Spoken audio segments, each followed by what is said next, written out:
तो उत्तराखंड प्रतियोगी परीक्षाओं से संबंधित शुरू करते हैं हम आज का प्रैक्टिस सेट। तो ये प्रैक्टिस सेट 8 है और इससे पहले जिन्होंने 7 प्रैक्टिस सेट नहीं लगाए तो वो प्ले लिस्ट में जाके जो है देख सकते हैं और वो प्रैक्टिस सेट भी आपके लिए बहुत महत्वपूर्ण है। तो ये 2025 में जो नया सिलेबस आया नए सिलेबस पर आधारित है।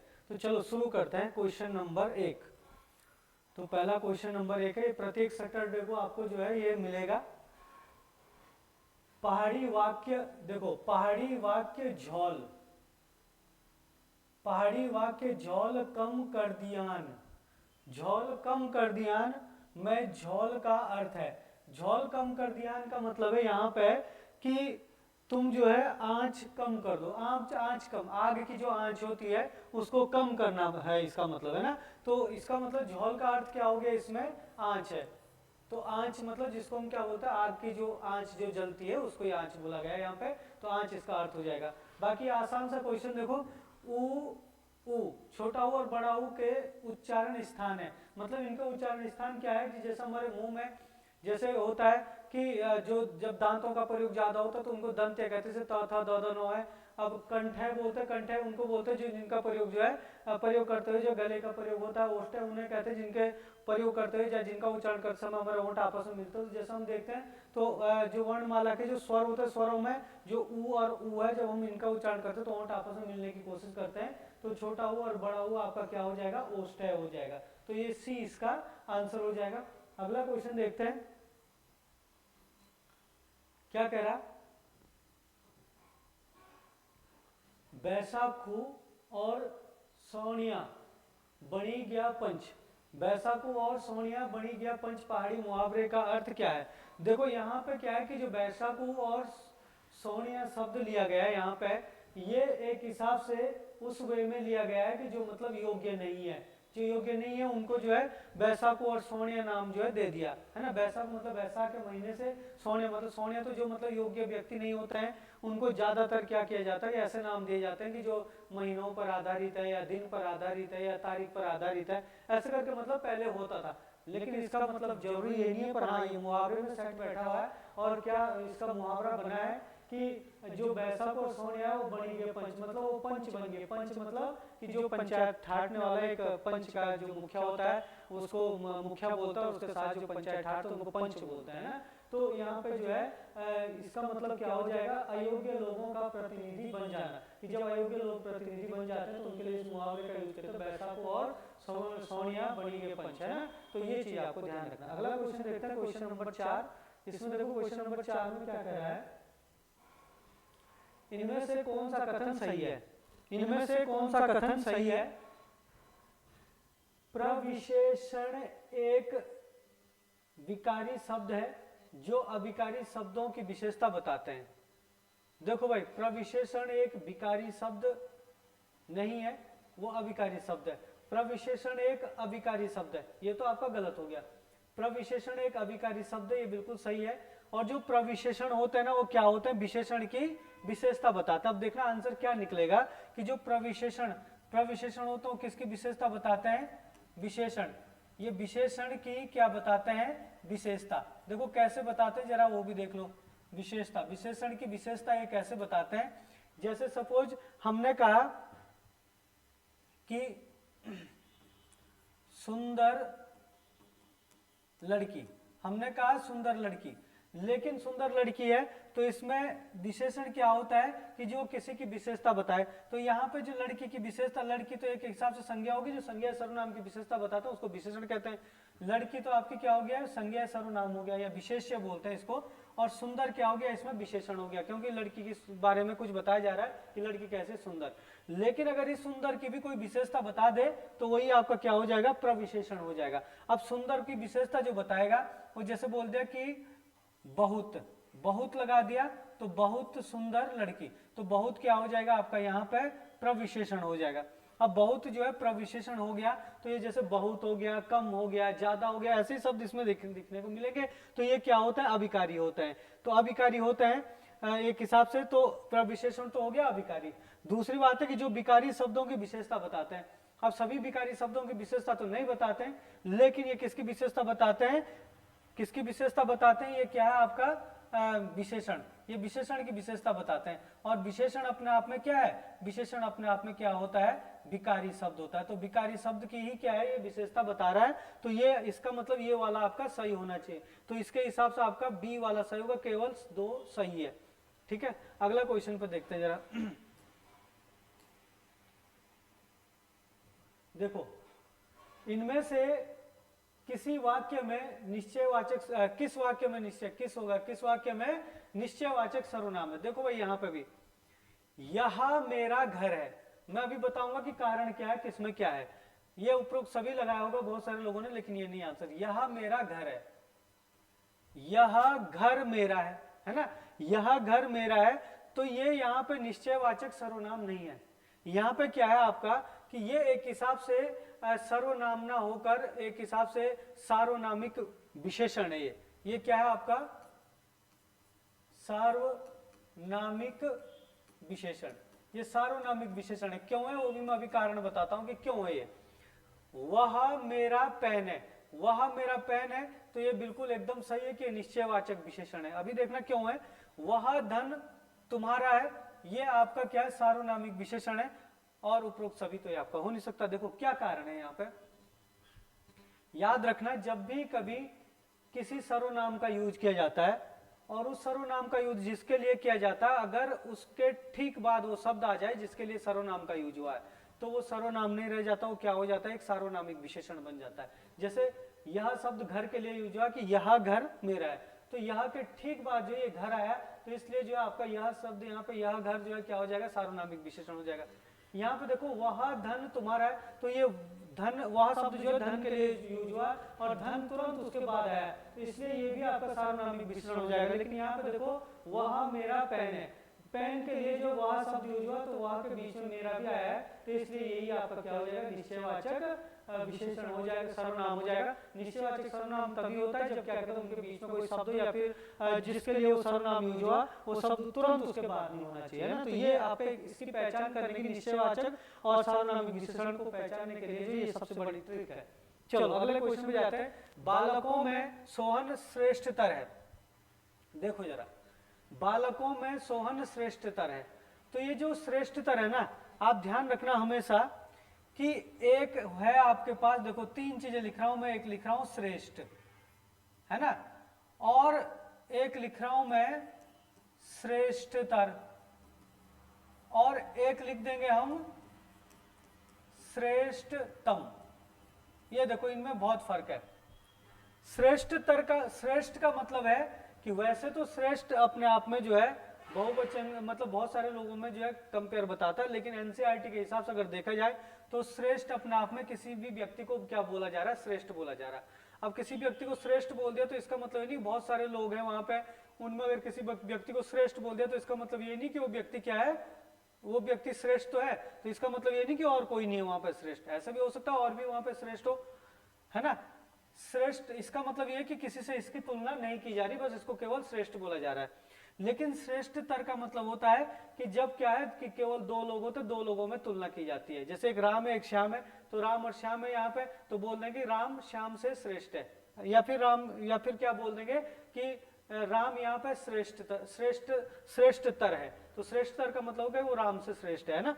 दूसरी बात यहाँ पे श्रेष्ठतम बोलता है, तो श्रेष्ठतम तब बोला जाता है जब बहुत सारे लोग होते हैं और किसी को बोल दिया वहां पे कि फलाना आदमी श्रेष्ठतम है। जैसे बहुत सारे लोग हैं उसमें कोई सोहन है, हमने बोले सोहन श्रेष्ठतम है, मतलब सोहन सबसे ज्यादा क्या है इसमें श्रेष्ठ है, सोहन के बराबर श्रेष्ठ कोई भी नहीं है। यानी कि कुल मिला के यहाँ पे कंपेयर जो किसी से भी कंपेयर नहीं की जाती, यहाँ पे मतलब किसी दूसरे से कंपेयर की जाती है, और यहाँ पे जो बहुत सारे लोगों से कंपेयर होती है। तो यहाँ पे उसने श्रेष्ठतर शब्द का यूज किया है। श्रेष्ठ शब्द का यूज किया जाए तो जब कंपेयर किसी एक ही से होगी, तो यहाँ कह रहा बालकों में सोहन श्रेष्ठतर है, तो इस वाक्य के अनुसार बालक कितने होंगे, तो एक तो सोहन खुद हो गया, और श्रेष्ठतर बोला तो किसी दूसरे से क्या कहते तुलना कर रहा, तो जो दूसरा एक और हो गया यहाँ पे, तो इसका मतलब बालक कितने होंगे, यहाँ पे केवल 2 बालक होंगे। अगर श्रेष्ठतम बोलता है तो आपका आंसर क्या हो जाएगा, अनेक बालक होते फिर, है ना। तो ये चीज ध्यान रखना। और अगर केवल श्रेष्ठ बोलता है तो बालक यहाँ पे बहुत सारे हो सकते थे फिर, लेकिन तुलना कर रहा, तो यहाँ पे अगर 2 से श्रेष्ठतर बोलते तो केवल 2 ही थे वहां पे। चलो अगला क्वेश्चन देखते हैं। अतिथि का पर्यायवाची शब्दों का बिल्कुल आसान है भाई। अतिथि का पर्यायवाची क्या होता है, पाहुन होता है ना, अतिथि का पर्यायवाची क्या होता है, पाहुन होता है ना। और अनल तो आपको पता होगा आग का पर्यायवाची है। ये कुल मिला के अपराजित को बोल सकते हो आप लोग, जिसको पराजित, जिसको पराजित नहीं किया गया हो। और महेंद्र आपका इंद्र का पर्यायवाची है ना। तो आपका जो है अतिथि का पर्यायवाची क्या हो जाएगा, पाहुन हो जाएगा। बाकी इनके भी आप लोग याद रख लेना। यथार्थ का विलोम शब्द होगा यथार्थ। यथार्थ का मतलब क्या होता है, एक हिसाब से यथार्थ का मतलब होता है कि जो बिल्कुल एकदम मुंह के सामने है और बिल्कुल एकदम सही है ना। तो इसका मतलब इसका विलोम क्या हो जाएगा, कल्पित। कल्पित मतलब यथार्थ का मतलब क्या है कि जो है वास्तव में है, और कल्पित का मतलब क्या होता है कि जिसकी क्या है कल्पना की जाए। तो इसका बिल्कुल एकदम क्या उल्टा हो जाएगा। विलोम का मतलब क्या होता है, उल्टा या विपरीत आप बोल सकते हो। आसान था। अगला क्वेश्चन है, दिए गए शब्दों में अशुद्ध शब्द बताइए। अशुद्ध शब्द देखो भाई, उन्मिलित बिल्कुल सही है, अभ्यस्त बिल्कुल सही लिखा हुआ है, ऐसे लिखता है अभ्यस्त, है ना। आपका अनिष्ट भी बिल्कुल सही लिखा, जो अनुसरण है ये ऐसे लिखा जाता है अनुसरण, है ना। अनुसरण में जो 100 लिखा हुआ है ये गलत लिखा हुआ है, तो आपका अशुद्ध जो है यही हो जाएगा। कुमाऊनी भाषा के शब्दों का सही मिलान कीजिए। देखो बहुत महत्वपूर्ण है, कुमाऊनी भाषा के शब्दों का सही मिलान कीजिए। देखो कुमाऊनी भाषा में जो भाभी होती है, भाभी को कुमाऊनी भाषा में बाजू बोला जाता है भाई। देखो जरा, जो भाभी होती है इसको कुमाऊनी भाषा में क्या बोला जाता है, बाजू बोला जाता है ना। जो बेटा होता है, बेटे को कुमाऊनी भाषा में चेल बोला जाता है। और जो नानी या दादी होती है ना, जो नानी या दादी होती है, नानी को भी और दादी को भी कुमाऊनी भाषा में आमा बोलते हैं। और जो नाना या दादा होता है, नाना या दादा को कुमाऊनी भाषा में बूबू बोलते हैं। तो इसका मतलब क्या हुआ कि पहले का चौथा, दूसरे पहले का आपका चौथा हो गया, है ना। पहले का चौथा हो गया, दूसरे का तीसरा हो गया, तीसरे का आपका दूसरा हो गया, तीसरे का दूसरा हो गया, और चौथे का पहला हो गया। तो आपका क्या हो गया, बी इसका सही आंसर हो गया। चलो अगला क्वेश्चन देखते हैं। इनमें से कौन सा पहाड़ी गीत वृद्ध भेड़ चरवाहों द्वारा युवा चरवाहों को कुछ सीख देने के लिए गाया जाता है। तो यहाँ पे देखो भाई, गाया जाता है, तो यहाँ पे आप लोग देख रहे हैं जो चूरा गीत होता है। चूरा गीत एक ऐसा गीत है जिसमें क्या होता है कि जो वृद्ध भेड़ चरवाहा होता है वो युवा चरवाहों के को सिखाने के लिए या सीख देने के लिए कुछ न गाया जाता है। अगर आप छपेली गीत को देखोगे तो छपेली गीत में क्या होता है कि जैसा आपने सुना होगा, हुड़का सुना होगा, है ना। तो इसको जो हुड़का बजाते हुए, मतलब हुड़का वाले ही इसको क्या है गाते हैं कहीं पर, मतलब किसी फंक्शन वगैरह में। तो ये छपेली गीत जो है आपका मतलब कोई ऐसा है। अगर आप जागर गीत ही गाओगे तो जागर गीत एक पौराणिक गीत है जो मतलब देवी देवताओं को उसमें गाए जाते हैं, स्तुतियों में गाए जाते हैं। अगर भगनोल गीत की बात करें तो भगनोल गीत में भी क्या है कि एक तो मतलब हुड़का हो गया और एक साथ में जो है आपका नगाड़ा हो गया। इनको बजाकर जो है जो मतलब प्रेमी होता है वो अपने प्रेमिका के उसमें याद में जो है ये गाना भी गाता है और ये हुड़का नगाड़ा बजाते हुए गाता है। तो इसका मतलब क्या हुआ कि जो वृद्ध भेड़ चरवाहे होते हैं उनके द्वारा युवा चरवाहों के लिए जो गाए जाने वाला गीत है सीख देने के लिए, वो चूरा गीत होता है भाई, है ना। तो ए इसका सही आंसर हो जाएगा। चलो अगला क्वेश्चन देखते हैं जरा। इसमें जो है काफी लोगों ने गलत किया है, तो इसको देखो जरा। इसमें क्या है आपका कि दिए गए शब्दों का शब्दकोश के अनुसार सही क्रम लगाइए। शब्दकोश के अनुसार सही क्रम लगाइए। जरा देखो एक बार फिर से बता रहा हूँ इसको कैसे तोड़ा जाता है। पिछले 2-3 पेपर में भी आपको मिलेगा ये इस टाइप का क्वेश्चन, लेकिन ये थोड़ा सा अलग हो गया। जैसे हमने कहा कि ये कह रहा आपका सांस, आपको शब्दकोश के अनुसार लगाना है। दूसरा हमारे पास सन्यासी, है ना। तीसरा हमारे पास राम, चौथा है रामा, है ना। ये चौथा है रामा। पहले इसको 1, 2, 3 और 4 इसको जरा तोड़ते हैं। इसको तोड़ के ही आप जो है आसानी से पता कर सकते हैं। जब आप इसको तोड़ोगे ना तो 100 को तोड़ोगे तो 100 में आप हलंत लगाओगे तो 100 के साथ आ की मात्रा जो है आपकी बाहर निकल जाएगी। लेकिन इसके साथ जो है अर्धचंद्र लगा हुआ है तो आप अर्धचंद्र भी मतलब चंद्र बिंदु लगा तो चंद्र बिंदु या इसको हम क्या बोलते हैं अनुनासिक बोलते हैं, अनुनासिक लगा दिया। फिर इसके बाद प्लस 100 है, 100 पे हलंत लगाओगे तो इसके बाद आपका अ की मात्रा अलग हो जाएगी। ऐसे ही सन्यासी है, अगर आप सन्यासी को देखोगे तो 100 में आप हलंत लगाओगे तो 100 के साथ आपका क्या हो जाएगा अलग, अ अलग हो जाएगा। लेकिन अ के साथ आपका अंक का बिंदा हो जाएगा। और प्लस करके आपके साथ जो है यो है, यो पे हलंत लगाओगे, सॉरी यो के बाद आपके पास जो है 9 है ना। यो के बाद क्या है यहाँ पे, यो के बाद है आपके पास 9, है ना। 9 पे कोई स्वर नहीं आएगा क्योंकि आधा है। और फिर आपका यो है, यो पे हलंत लगाओगे तो यो के साथ आ की मात्रा है, तो आ आपका अलग हो जाएगा। और फिर आप 100 को तोड़ोगे, 100 पे हलंत लगाओगे तो 100 पे भी ई की मात्रा, तो आपकी ई की मात्रा अलग हो जाएगी। चलो ये हो गया। इसके बाद राम देखो, रॉ पे आप हलंत लगाओगे तो रॉ के बाद आ की मात्रा आपकी अलग हो जाएगी, और फिर मो पे हलंत लगाओगे तो मो पे जो आपकी ओ की मात्रा अलग हो जाएगी। फिर आपके पास रामो है, तो रॉ पे हलंत लगाओ तो रॉ के बाद जो आपकी आ की मात्रा अलग हो जाएगी, और फिर मो पे हलंत लगाओगे तो मो के बाद आपकी ओ की मात्रा अलग हो जाएगी, लेकिन इसके पीछे विसर्ग है तो आप विसर्ग भी लगा दोगे। अब देखो भाई, अगर हम हिंदी वर्णमाला में देखें तो पहले शब्दकोश के अनुसार है, मतलब पहले कौन सा आएगा, फिर कौन सा आएगा, फिर कौन सा आएगा, इनमें से तो हमें एक एक जो है अक्षर को देखना होता है या एक एक वर्ण को देखना होता है। अगर आप देखो सबसे पहले यहाँ पे सौ, सौ, रॉ, तो रॉ पहले आप, दो में रॉ है, दो में सौ है, तो रॉ वाले पहले आएंगे, सौ वाले आप देखते हो य र ल व, फिर सौ सौ सौ आता है, तो य र ल, तो रॉ पहले आएंगे, तो रॉ पहले आएंगे, तो इसका मतलब ये हुआ कि ये दोनों जो है क्या आएंगे, पहले आएंगे। लेकिन ये दोनों पहले आएंगे, तो ये दोनों में से भी कौन सा पहले आएगा? अब इन दोनों में से सबसे पहले यही आएंगे, लेकिन कौन सा पहला आएगा? तो अब पहला सेम है तो फिर दूसरा देखेंगे, दूसरा भी यहाँ पे सेम हो गया, तो जब दूसरा भी सेम हो गया तो तीसरा देखेंगे, तीसरा भी सेम हो गया, और जब चौथा देखेंगे तो चौथा भी आपका सेम हो गया, लेकिन इसके पीछे क्या है? विसर्ग। तो अ से भी पहले क्या आता है? विसर्ग वाला आएगा। तो सबसे पहले नंबर पे आपका 4 हो गया, इसके बाद आपका अपने आप ही 3 हो गया, और फिर ये दोनों जो है लास्ट में आएंगे, लेकिन इनमें से भी पहले कौन आएगा और बाद में कौन जाएगा? तो आप लोग देखो यहाँ पे पहला अक्षर 100 है, सेम है, दूसरा अक्षर यहाँ पे आ है और यहाँ पे अ है, लेकिन इस पे चंद्र बिंदु है और इस पे अंक है, तो अंग वाला पहले आता है और चंद्र बिंदु वाला बाद में आता है, तो आपका ये दूसरा वाला आएगा और फिर पहला, तो 4 3 2 1 इसका आंसर हो जाएगा, तो इसका डी जो है सही आंसर हो जाएगा। चलो अगला क्वेश्चन देखते हैं। देखिए जरा, निम्नलिखित पर विचार कीजिए, हिंदी में अयोगवाह की संख्या 2 है, तो बिल्कुल सही है, और फिर व्याख्या दे रहा है इसकी, अनुस्वार अंग और विसर्ग अह है, तो ये बिल्कुल सही है कि अनुस्वार को अंग बोलते हैं और विसर्ग को अह बोलते हैं, तो दोनों के दोनों ही सही है। लेकिन यहाँ पे क्या हो रहा है? आर और टी दोनों सही है, बिल्कुल यहाँ तक तो ठीक बोल रहा है। आर टी की सही व्याख्या करता, आर टी की सही व्याख्या करता, आर टी की सही व्याख्या नहीं करता, बल्कि टी आर की सही व्याख्या, व्याख्या कौन कर रहा है? टी कर रहा है। आर और टी दोनों सही है, टी आर की सही व्याख्या करता है, तो ये वाला बिल्कुल आपका सही हो जाएगा। चलो अगला क्वेश्चन है, व्याप्त में कौन सी संधि होगी भाई? पहले जो व्याप्त है, व्याप्त का जो संधि विच्छेद होता है वो क्या होता है?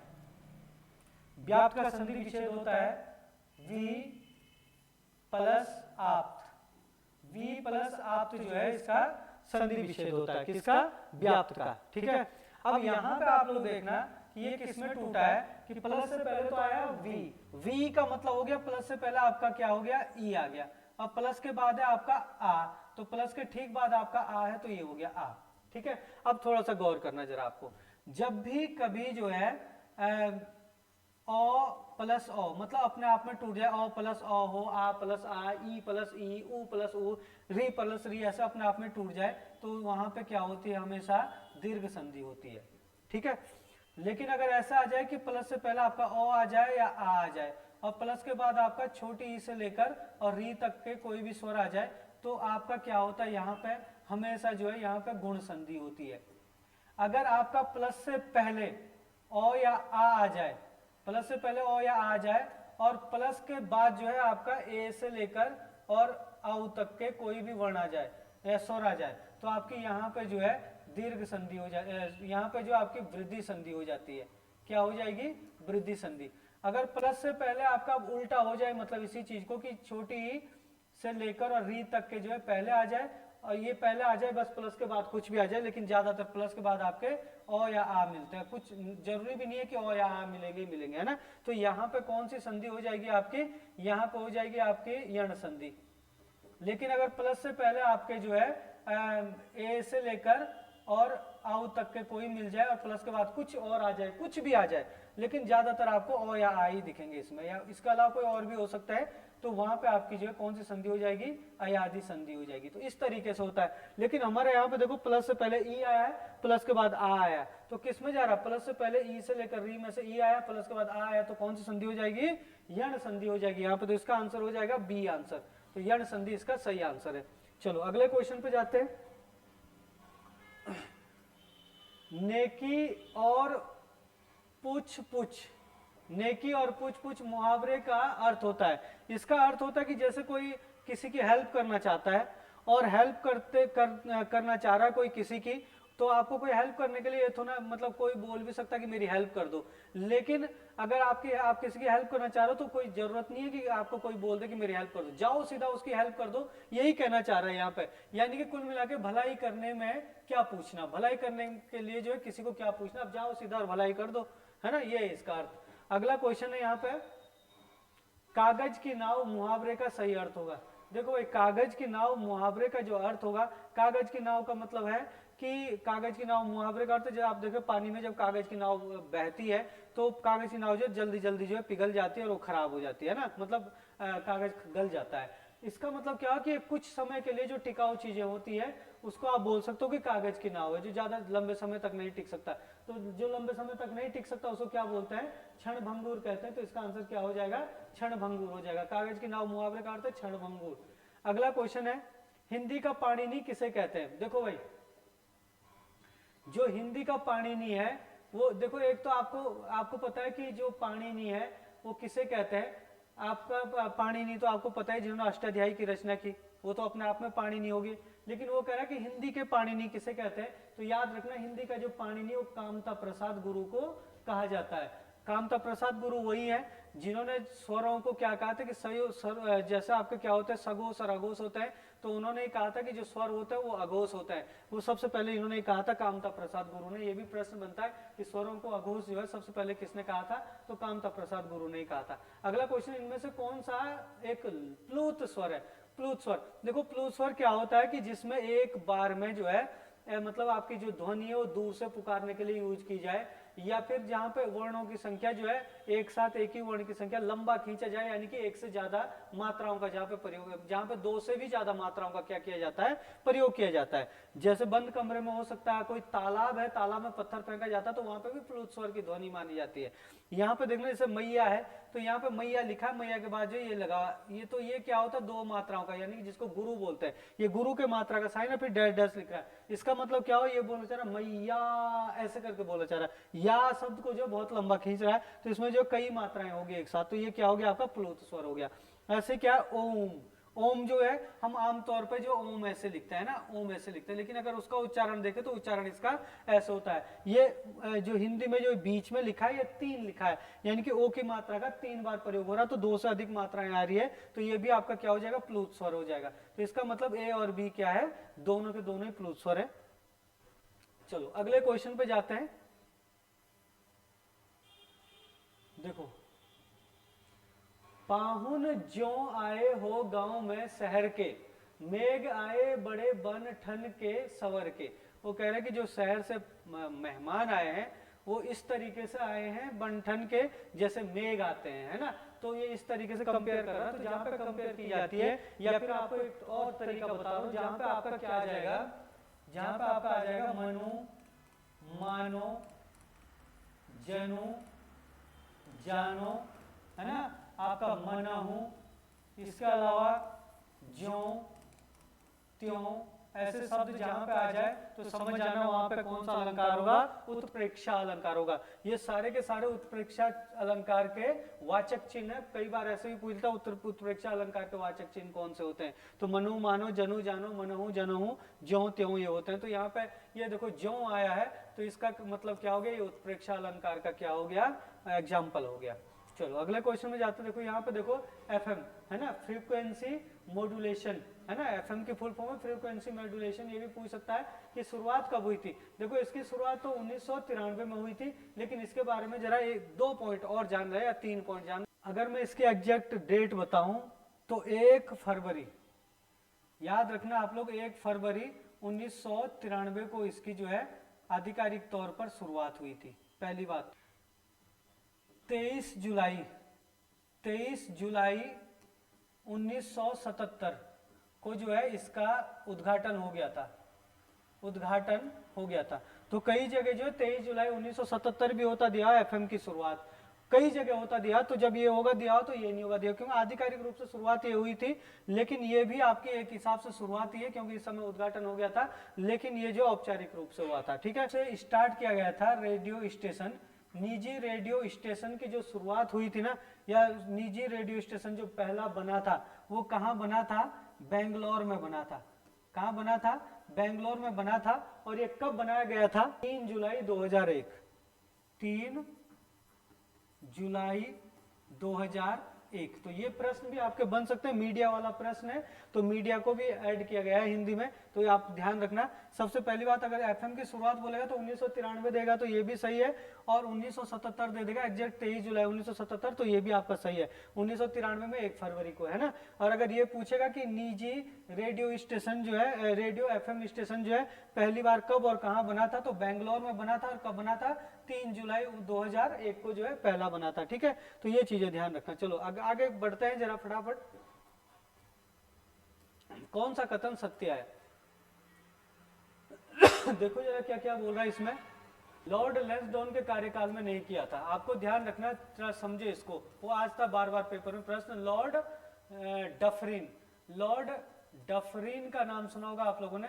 लॉर्ड डफरिन के कार्यकाल में जो है अंग्रेजों ने वर्मा पर पूर्ण अधिकार किया था। 1885 में जब भारतीय राष्ट्रीय कांग्रेस की स्थापना हुई थी, उसी समय जो है यहाँ पे क्या हुआ था कि तृतीय आंग्ल वर्मा युद्ध हुआ था। तृतीय आंग्ल वर्मा युद्ध हुआ था और इसी समय इन्होंने वर्मा पर जो है पूर्ण अधिकार किया था। किसने? अंग्रेजों ने। कब? 1885 में, जब भारतीय राष्ट्रीय कांग्रेस की स्थापना हुई थी। देखो जरा ये प्रश्न, अगला पॉइंट देखो यहाँ पे क्या बोल रहा है। तो मतलब पहला वाला आपका गलत हो गया। दूसरा देखना, दूसरा पॉइंट यहाँ पे और भी पॉइंट बोल रहा है। देखो क्या बोल रहा है। भारतीय राष्ट्रीय कांग्रेस की स्थापना 28 दिसंबर 1985 को एलेन ऑक्टेवियन, यानी कि जिसको हम ए.ओ. हुम भी बोलते हैं, है ना, ए.ओ. हुम, एलेन ऑक्टेवियन हुम ने की थी। दादा भाई नौरोजी थे इनके साथ, ये भी सही है। और दिनसा वाचा थे इनके साथ, ये भी सही है, बिल्कुल सही है।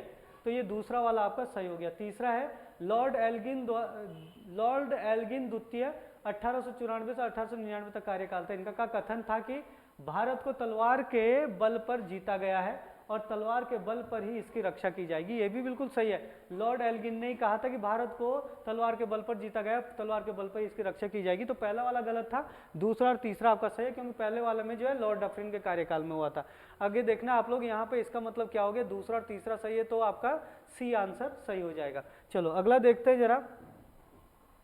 अगला क्वेश्चन है, इनमें से किस नदी को सिक्किम और बंगाल की जीवन रेखा कहा जाता है? देखो भाई, जो तीस्ता नदी है, तीस्ता नदी को सिक्किम और बंगाल की क्या कहा जाता है? जीवन रेखा। थोड़ा सुनना इसके बारे में, बहुत खास है। जो ये तीस्ता नदी है ना, ये सिक्किम से निकलती है, चोलामू ग्लेशियर से निकलती है ना। चोलामू ग्लेशियर को तो लामो ग्लेशियर भी कहते हैं। लामो ग्लेशियर, सोलामो ग्लेशियर भी कहते हैं, और या फिर क्या कहते हैं, चोलामू ग्लेशियर भी कहते हैं। चोलामू ग्लेशियर, यहाँ से इसका उद्गम होता है। और ये नदी जो है सिक्किम और बंगाल की, बांग्लादेश में बहती है। सिक्किम से बंगाल की, पश्चिमी बंगाल में आती है और पश्चिम बंगाल में बांग्लादेश में चली जाती है। और ये बांग्लादेश और भारत के बीच में जो है इस नदी को लेकर जो है विवाद रहता है। कई बार प्रश्न आता है कि किस नदी को लेकर भारत और बांग्लादेश के बीच में विवाद रहता है, किस नदी के जल के लेकर, तो तीस्ता नदी के जल को लेकर। ये ध्यान रखना, बहुत महत्वपूर्ण है। चलो अगले पॉइंट में जाते हैं जरा। क्या कह रहा, भारत का, देखो जरा, भारत का कौन सा केंद्र शासित प्रदेश है जहां अनुसूचित जाति की जनसंख्या, अनुसूचित जाति का मतलब क्या हो गया आपका? एससी हो गया। अनुसूचित जाति की जनसंख्या 2011 की जनगणना के अनुसार 0% है।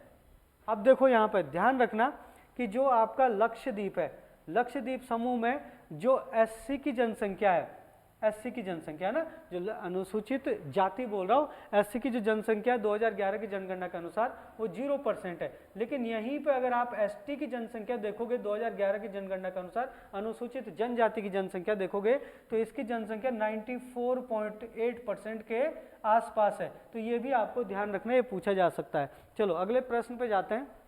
तो इसका आंसर क्या हो जाएगा? लक्षद्वीप। इनमें से कौन सी नदी भ्रंश घाटी का निर्माण करती है? कौन सी नदी भ्रंश घाटी का निर्माण करती है? आपको पता है कि जो कावेरी नदी है, कावेरी नदी है ना, अरब सागर में गिरती है, और जो कावेरी नदी जो है आपकी अरब सागर में तो गिरती है, कावेरी नदी तमिलनाडु में चलती है, सॉरी, है ना, तमिलनाडु में चलती है, तो कावेरी नदी भ्रंश घाटी का निर्माण नहीं करती है।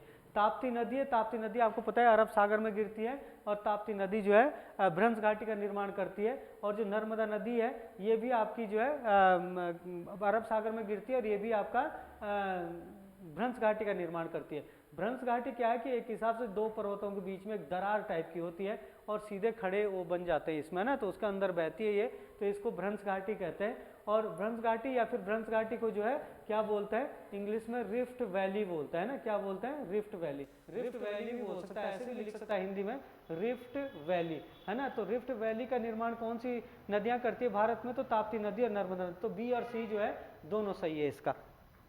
चलो अगला क्वेश्चन में जाते हैं जरा। इनमें से कौन सा भारत का रूर, किसे भारत का रूर कहते हैं, तो देखो भाई भारत का रूर जो है रांची के पठार को कहते हैं। इसी को क्या कहा जाता है, छोटा नागपुर, छोटा नागपुर का पठार। रांची के पठार को क्या कहा जाता है, छोटा नागपुर का पठार कहा जाता है। जो रांची का पठार है वो खनिज संपदा की दृष्टि से भारत का सबसे संपन्न क्षेत्र है, जहाँ पे सबसे ज़्यादा जो है खनिज पाए जाते हैं, इसीलिए इसको क्या कहा जाता है, भारत का रूर कहा जाता है। तो आपका क्या हो जाएगा, डी आंसर सही हो जाएगा। इनमें से कौन सा क्षेत्र कृषि के लिए अधिक उपजाऊ नहीं है, कृषि के लिए अधिक उपजाऊ नहीं है, देखो भाई का भाबर क्षेत्र है, एक आपका क्या है भाबर क्षेत्र, भाबर क्षेत्र, दूसरा आपका तराई क्षेत्र है, तीसरा खादर क्षेत्र और चौथा बांगर क्षेत्र है। अगर आप यहाँ पे देखोगे तो भाबर क्षेत्र जो एक पत्थर कंकड़ से निर्मित एक क्षेत्र है, और ये सबसे उत्तर में पाया जाता है, शिवालिक से लगा, इसलिए शिवालिक का जलोढ़ पंख भी बोलते हैं इसको। लेकिन अगर हम तराई क्षेत्र की बात करें तो ये तराई क्षेत्र वाला है, ये क्या कहते हैं बालू, रेत या चिकनी मिट्टी से निर्मित है, बालू, चिकनी मिट्टी और रेत से निर्मित है, और ये कृषि के लिए बहुत अधिक उपजाऊ है, सबसे ज़्यादा उपजाऊ कृषि के लिए। दूसरी बात अगर खादर की बात करें तो खादर जो है एक डाउन वाले इलाके हैं जिनका निर्माण जो नवीन जलोढ़ मिट्टी से हुआ है। ये पूछता है कि किस मिट्टी से किसका निर्माण हुआ है, नवीन जलोढ़ मिट्टी से हुआ है, और ये जो है क्षेत्र डाउन होने के कारण यहाँ पे बाढ़ का खतरा बना रहता है, इसलिए इसको बाढ़ का मैदान भी कहते हैं। लेकिन अगर बांगर क्षेत्र की बात करें, ये थोड़े से मैदानों में उठे हुए क्षेत्र हैं, पुरानी जलोढ़ मिट्टी से इसका निर्माण हुआ है, लेकिन कृषि के लिए ये उतना ज़्यादा उपजाऊ नहीं है जितने ज़्यादा ही है, बल्कि इससे जो है कम उपजाऊ तो ये है, लेकिन इनके हिसाब से देखा जाए तो बांगर क्षेत्र जो है कृषि के लिए सबसे कम उपजाऊ है। तो इसका आंसर क्या हो जाएगा, सी। अगला क्वेश्चन देखते हैं, कौन सा कथन सत्य है, कौन सा कथन सत्य है, हाल ही में देखो ISPOT इसको कहते हैं iSpot पोर्टल, iSpot पोर्टल है ये, है ना, iSpot पोर्टल SBI ने लॉन्च किया है। देखो iSpot पोर्टल जो है SBI ने लॉन्च नहीं किया है, ये जो है सेबी ने लॉन्च किया है। भाई किसने लॉन्च किया है, सेबी ने। सेबी का आपको पता होगा भारतीय प्रतिभूति एवं नियामक बोर्ड, भारतीय प्रतिभूति एवं नियामक बोर्ड, ये क्या करता है सेबी, ये आपका जो जैसे आपका शेयर मार्केट है उस पर निगरानी करता है, लोगों के जो धन की उसकी रक्षा कर देता है शेयर मार्केट में, शेयर मार्केट की कुल मिलाकर निगरानी करता है। तो इसने जो है इसकी स्थापना की, किसने, सेबी ने, SBI ने नहीं की है, तो ये तो आपका गलत हो गया। ISPOT पोर्टल का उद्देश्य तकनीकी गड़बड़ियों की रिपोर्टिंग प्रक्रिया को सरल और सुव्यवस्थित बनाना है, तो ये आपका सही है, इसीलिए इसको किया है किसने, सेबी ने। तो आपका दूसरा वाला सही हो जाएगा, तो बी वाला आपका सही आंसर है। चलो अगले क्वेश्चन में जाते हैं। हाल ही में सरकार ने बैंकों को कुल लोन का कितने प्रतिशत भाग प्राथमिकता वाले क्षेत्रों जैसे कृषि और छोटे किसानों के लिए आवंटित करने के निर्देश दिए। तो याद रखना भाई, बैंकों ने सीधे निर्देश, बैंकों को निर्देश दिए गए सरकार की तरफ से भी और RBI की तरफ से भी कि आपको कम से कम जो है 40% लोन जो है ऐसे लोग, ऐसे क्षेत्र में देने की जो छोटे किसान होंगे या फिर जो कृषि से जुड़े हुए लोग हैं। तो 40% आप याद रखना, बहुत महत्वपूर्ण है। अगला क्वेश्चन देखते हैं, क्वेश्चन नंबर 29।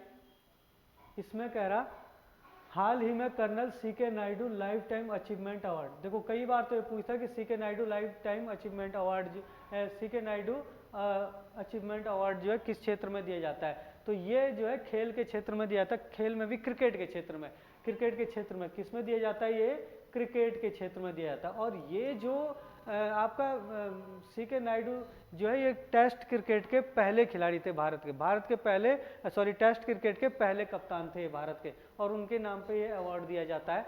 तो इस साल जो दिया गया है ये अवार्ड, ये सचिन तेंदुलकर को दिया गया है, ठीक है। लाइफ टाइम अचीवमेंट अवार्ड है ना, C K Naidu lifetime achievement award. लेकिन अगर इसी में देखो तो सर्वश्रेष्ठ खिलाड़ी 2025 के लिए, सर्वश्रेष्ठ 24 के लिए 2025 में दिया गया सर्वश्रेष्ठ खिलाड़ी में पुरुषों में और महिलाओं में किसे दिया गया? सर्वश्रेष्ठ। अगर हम सर्वश्रेष्ठ खिलाड़ी की बात करें तो ये भी बहुत महत्वपूर्ण एग्जाम में आ सकता है। तो मेल में मतलब पुरुषों में किसको दिया गया है? तो जसप्रीत बुमराह को, है ना। मेल में जो जसप्रीत बुमराह को दिया गया है। अगर हम फीमेल की बात करें तो फीमेल में जो है यही अवार्ड जो है फीमेल में किसे दिया गया है? स्मृति मंधाना को दिया गया है। तो ये दोनों चीजें भी आपको याद रखनी है, इसमें बहुत महत्वपूर्ण है। चलो अगला क्वेश्चन है यहाँ पे, देखिए जरा, 30 जनवरी 2025 को किस देश की संसद ने पहाड़ को एक इंसान का दर्जा दिया है? तो किस देश की संसद ने पहाड़ को एक इंसान का दर्जा दिया? कि पहाड़ में वनस्पतियां है, सब कुछ जो है तो इंसान की तरह है भाई, है ना पहाड़। तो किसने दिया है? तो याद रखना न्यूजीलैंड ने दिया है। बहुत महत्वपूर्ण हो सकता है आने वाले एग्जाम के लिए प्रश्न। अगला क्वेश्चन देखते हैं जरा, हाल ही में मनाया गया विश्व अंतरधार्मिक सौहार्द सप्ताह के लिए कौन सा कथन सही है? देखो भाई, सबसे पहले कह रहा हो यह प्रत्येक वर्ष 1 से 7 जनवरी तक मनाया जाता है। 1 से 7 जनवरी नहीं, ये फरवरी में मनाया जाता है भाई। 1 से 7 फरवरी को जो है अभी अभी मनाया गया है, ठीक है ना। अगला क्वेश्चन है, इसका उद्देश्य विभिन्न धार्मिक समुदायों के बीच समझ, संवाद और सहयोग को बढ़ावा देना है। ये भी सही है, ये पहला वाला गलत हो गया। 2025 में इसकी थीम थी शांति के लिए एकजुटता, ये भी सही है। संयुक्त राष्ट्र महासभा द्वारा इसे 2011 में स्वीकृत किया गया था, जबकि इसकी नींव 2007 में पहल थी आपकी द कॉमन वर्ड पर जो है, कॉमन वर्ड एक पहल है, इस पहल पर थोड़ा आगे पीछे हो गया। इस पहल पर जो 2007 में जो है इसकी नींव रखी गई थी, मतलब 2007 में इसको वैसे स्टार्ट किया गया था, लेकिन संयुक्त राष्ट्र महासभा द्वारा जो 2011 में इसको स्वीकृति मिली है। तो ये भी पूछ सकता है, तो आपका क्या है? ये भी आपके सही है बिल्कुल एकदम। तो तीसरा भी सही है और चौथा भी सही है भाई। तो आपका पहला गलत है, तो दूसरा, तीसरा और चौथा सभी सही है। तो आपका आंसर क्या हो जाएगा इसमें? दूसरा, तीसरा और चौथा। तो आपका इसका बी आंसर जो है सही हो जाएगा, दूसरा, तीसरा और चौथा। चलो अगला क्वेश्चन है यहाँ पे, 2011 में बंगाल का विभाजन किस आधार पर हुआ था? देखो भाई आपने लॉर्ड कर्जन का नाम सुना होगा। ये 1911 लिखा है, 2011 निकल गया मुंह से। लॉर्ड कर्जन का नाम सुना होगा आप लोगों ने। 1905 में पहले बंगाल का विभाजन हुआ था, 1905 में। और 1905 में जो बंगाल का विभाजन हुआ था वो किसके कार्यकाल में हुआ था? लॉर्ड कर्जन के कार्यकाल में, है ना। तो इस समय जो है क्या हुआ था, ये जो विभाजन हुआ था वो सांप्रदायिकता या फिर धार्मिक आधार पर जो है विभाजन किया गया था। लेकिन यहाँ पे क्या हुआ कि इसका विरोध होने लगा और बहुत जबरदस्त विरोध हुआ। और जब बहुत जबरदस्त विरोध हुआ तो आपके जो है जब इंग्लैंड के राजा जॉर्ज पंचम भारत आए। कौन? जॉर्ज पंचम। जब इंग्लैंड के राजा जॉर्ज पंचम क्या आए? भारत आए, तो उन्होंने जो है भाषाई इसको मतलब बंगाल के विभाजन को रद्द करने की घोषणा की। और फिर भाषाई आधार पर जो है 1911 में भाषाई आधार पर जो है एक तो मतलब बंगाल का विभाजन किया गया, और दूसरी बात कि भारत की राजधानी कोलकाता से दिल्ली स्थानांतरित करने की घोषणा की थी। कब? 1911 में। और जब भाषाई आधार पर जो है बंगाल का विभाजन किया गया तो 3 राज्य जो हमारे पास सामने आए थे, एक आपका कौन सा था? पश्चिमी बंगाल था। कौन था? पश्चिमी बंगाल। याद रखना, इसको पूछता है। पश्चिमी बंगाल था, दूसरा आपका उड़ीसा था, और जो तीसरा राज्य था वो था हमारे पास बिहार, है ना। भाषाई आधार पर क्या किया गया कि भाई बंगाली बोलने वालों को जो है पश्चिमी बंगाल बना दिया, उड़िया बोलने वालों को जो है उड़ीसा बना दिया, और जो हिंदी बोलने वाले थे उनको क्या बना दिया? बिहारी। क्योंकि बिहार में क्या बोल जाते हैं? हिंदी। जो भोजपुरी है वो हिंदी की क्या है? एक बोली, उपभाषा या बोली है। चलो अगला क्वेश्चन देखते हैं यहाँ पे। क्वेश्चन नंबर 33 में क्या कह रहा? कौन सा कथन निश्चित रूप से सही है? कौन सा कथन निश्चित रूप से सही है? वायसराय, आर कह रहा, वायसराय के कार्यकारी परिषद में शामिल होने वाले पहले भारतीय सत्येंद्र प्रसाद सिन्हा थे। बिल्कुल सही बोल रहा भाई, ठीक है। दूसरा है भारत परिषद अधिनियम 1909 के तहत वायसराय के कार्यकारी परिषद में भारतीयों को पहली बार प्रतिनिधित्व मिला। ये भी बिल्कुल एकदम सही है और इसी के आधार पर इनको जो इसमें रखा गया था सत्येंद्रनाथ सिन्हा को वायसराय की कार्यकारी परिषद में। तो कह रहा आर सही है और एस गलत है, लेकिन ये बिल्कुल गलत है। आर और एस दोनों सही है, बिल्कुल ये सही बोल रहा है और आर एस की सही व्याख्या करता है। देखो आर एस की सही व्याख्या नहीं करता बल्कि एस आर की व्याख्या कर रहा है। आर और एस दोनों सही है और एस आर की सही व्याख्या करता है, तो ये वाला आपका सही होगा। जो एस है वो आर की व्याख्या कर रहा है क्योंकि जब पहले प्रतिनिधित्व दिया गया तो उसी के आधार पर क्या हुआ, सत्येंद्रनाथ सिन्हा को शामिल किया गया। तो ये आपका बिल्कुल एकदम सही है।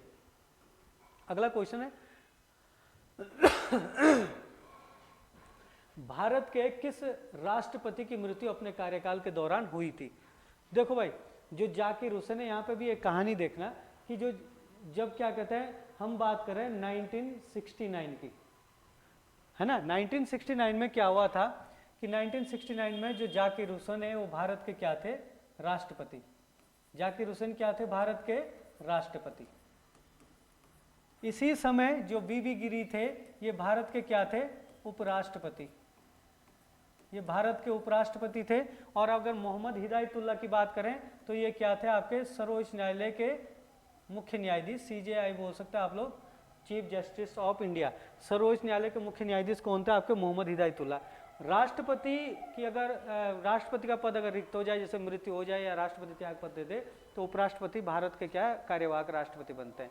लेकिन अगर उपराष्ट्रपति और राष्ट्रपति दोनों ही ना रहे तो सर्वोच्च न्यायालय के मुख्य न्यायाधीश क्या बनते हैं, कार्यवाहक राष्ट्रपति बनते हैं। तो यहाँ पे क्या हुआ था कि जाकिर हुसैन की 1969 में मृत्यु हो गई। अब जब इनकी अचानक मृत्यु हुई तो बीबी गिरी क्या बन गए, कार्यवाहक राष्ट्रपति। इनके जगह कार्यवाहक राष्ट्रपति कौन बन गए, बीबी गिरी। लेकिन यहीं पे जब राष्ट्रपति के लिए चुनाव हुए तो बीबी गिरी ने क्या किया कि जल्दबाजी में या जोश वोश में जो उपराष्ट्रपति था उसके पद को त्याग पत्र दे दिया। अब त्याग पत्र दे दिया कि जब उपराष्ट्रपति नहीं रहे तो राष्ट्रपति कहां से रह जाएंगे, तो राष्ट्रपति का पद भी खा लिया और उपराष्ट्रपति का पद भी खा ली। और इसलिए मोहम्मद हिदायतुल्लाह क्या बने, फिर भारत के कार्यवाहक राष्ट्रपति बने। तो ये आपका जो है ये दोनों की डेथ नहीं हुई थी, बल्कि भारत के राष्ट्रपति की मृत्यु कौन से थे जिनकी अपने कार्यकाल के दौरान मृत्यु हुई, तो जाकिर हुसैन की हुई थी। ये सही है। अगला क्वेश्चन, इनमें से कौन सा सही है, तो आपको सही देखना भाई कौन सा सही है जरा। जॉर्ज पंचम भारत आए थे 1 जनवरी 1877। देखो जो जॉर्ज पंचम है वो 1 जनवरी 1877 नहीं बल्कि 12 दिसंबर 1911 को जॉर्ज पंचम कहाँ आए थे, भारत आए थे, ठीक है ना। और जो जॉर्ज पंचम आए थे इस समय, है ना। और जो महारानी विक्टोरिया भारत कब आई थी, तो 1877 में जो है 1 जनवरी 1877 में कौन आई थी, महारानी विक्टोरिया भारत आई थी, है ना। अब जब ये क्या है कि इस समय जब महारानी विक्टोरिया, तो दोनों ही के दोनों एक हिसाब से गलत होगी, ये भी गलत है ये भी गलत है। जब महारानी विक्टोरिया भारत आई थी ना, आपकी महारानी विक्टोरिया जब भारत आई थी 1 जनवरी 1877 में, इस समय महारानी विक्टोरिया को केसर है हिंद की उपाधि भी दी थी, है ना। दिल्ली दरबार लगाया गया था 1 जनवरी 1877 को। इसके बाद जो है जो जॉर्ज पंचम ये भारत आया था, अभी थोड़ी देर पहले इससे थोड़ा सा इससे रिलेटेड एक प्रश्न भी आया था।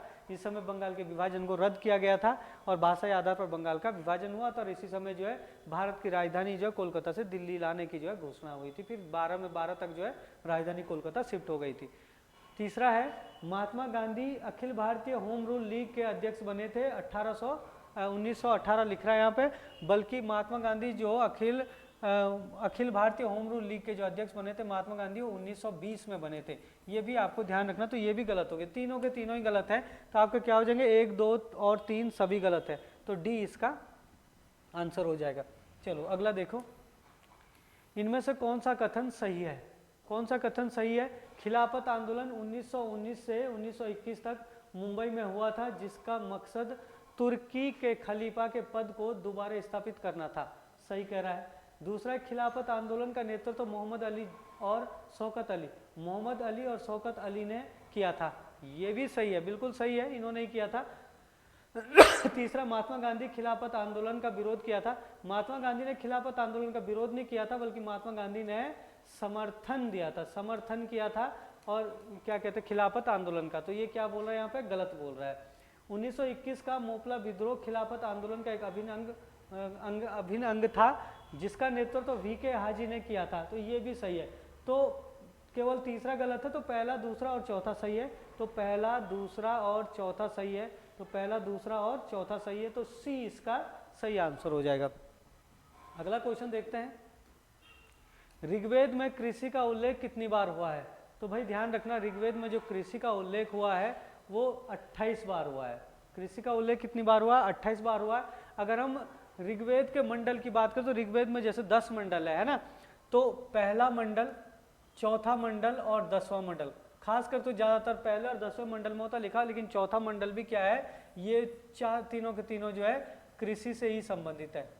क्या है? कृषि से ही संबंधित, कृषि से संबंधित उपाय जो है वो पहले, चौथा और 10वें मंडल में कहे गए हैं, ठीक है ना। और आप लोगों को पता हो कृषि में जो जौ है, जौ को यौ शब्द का यूज किया गया है ऋग्वेद में, तो ये चीजें ध्यान रखना। तो 28 इसका सही आंसर है। अगला, भारतीय कम्युनिस्ट पार्टी का उसके लिए कौन सा कथन सही है? तो पहला पॉइंट बोला, इसका पहला अधिवेशन 26 अक्टूबर 1925 को कानपुर में हुआ था। देखो कानपुर में तो हुआ था, लेकिन 26 अक्टूबर को नहीं हुआ था, 26 दिसंबर को हुआ था भाई, 26 दिसंबर 1925। 26 दिसंबर 1925 को कानपुर में इसका पहला अधिवेशन हुआ था, भारतीय कम्युनिस्ट पार्टी का पहला अधिवेशन हुआ था, ठीक है। पहले वाला तो गलत बोल रहा है, ठीक है, पहले वाला सही नहीं है। चलो अगला देखते हैं, यहाँ पे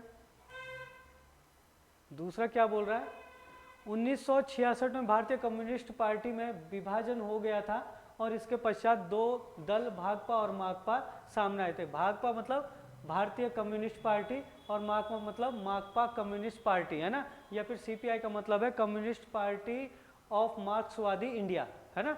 अब ये जो है इनकी फुल फॉर्म भी पूछ लेता है कई बार, लेकिन ये 1966 में नहीं होता था विभाजन, 1964 में इनमें विभाजन हुआ था।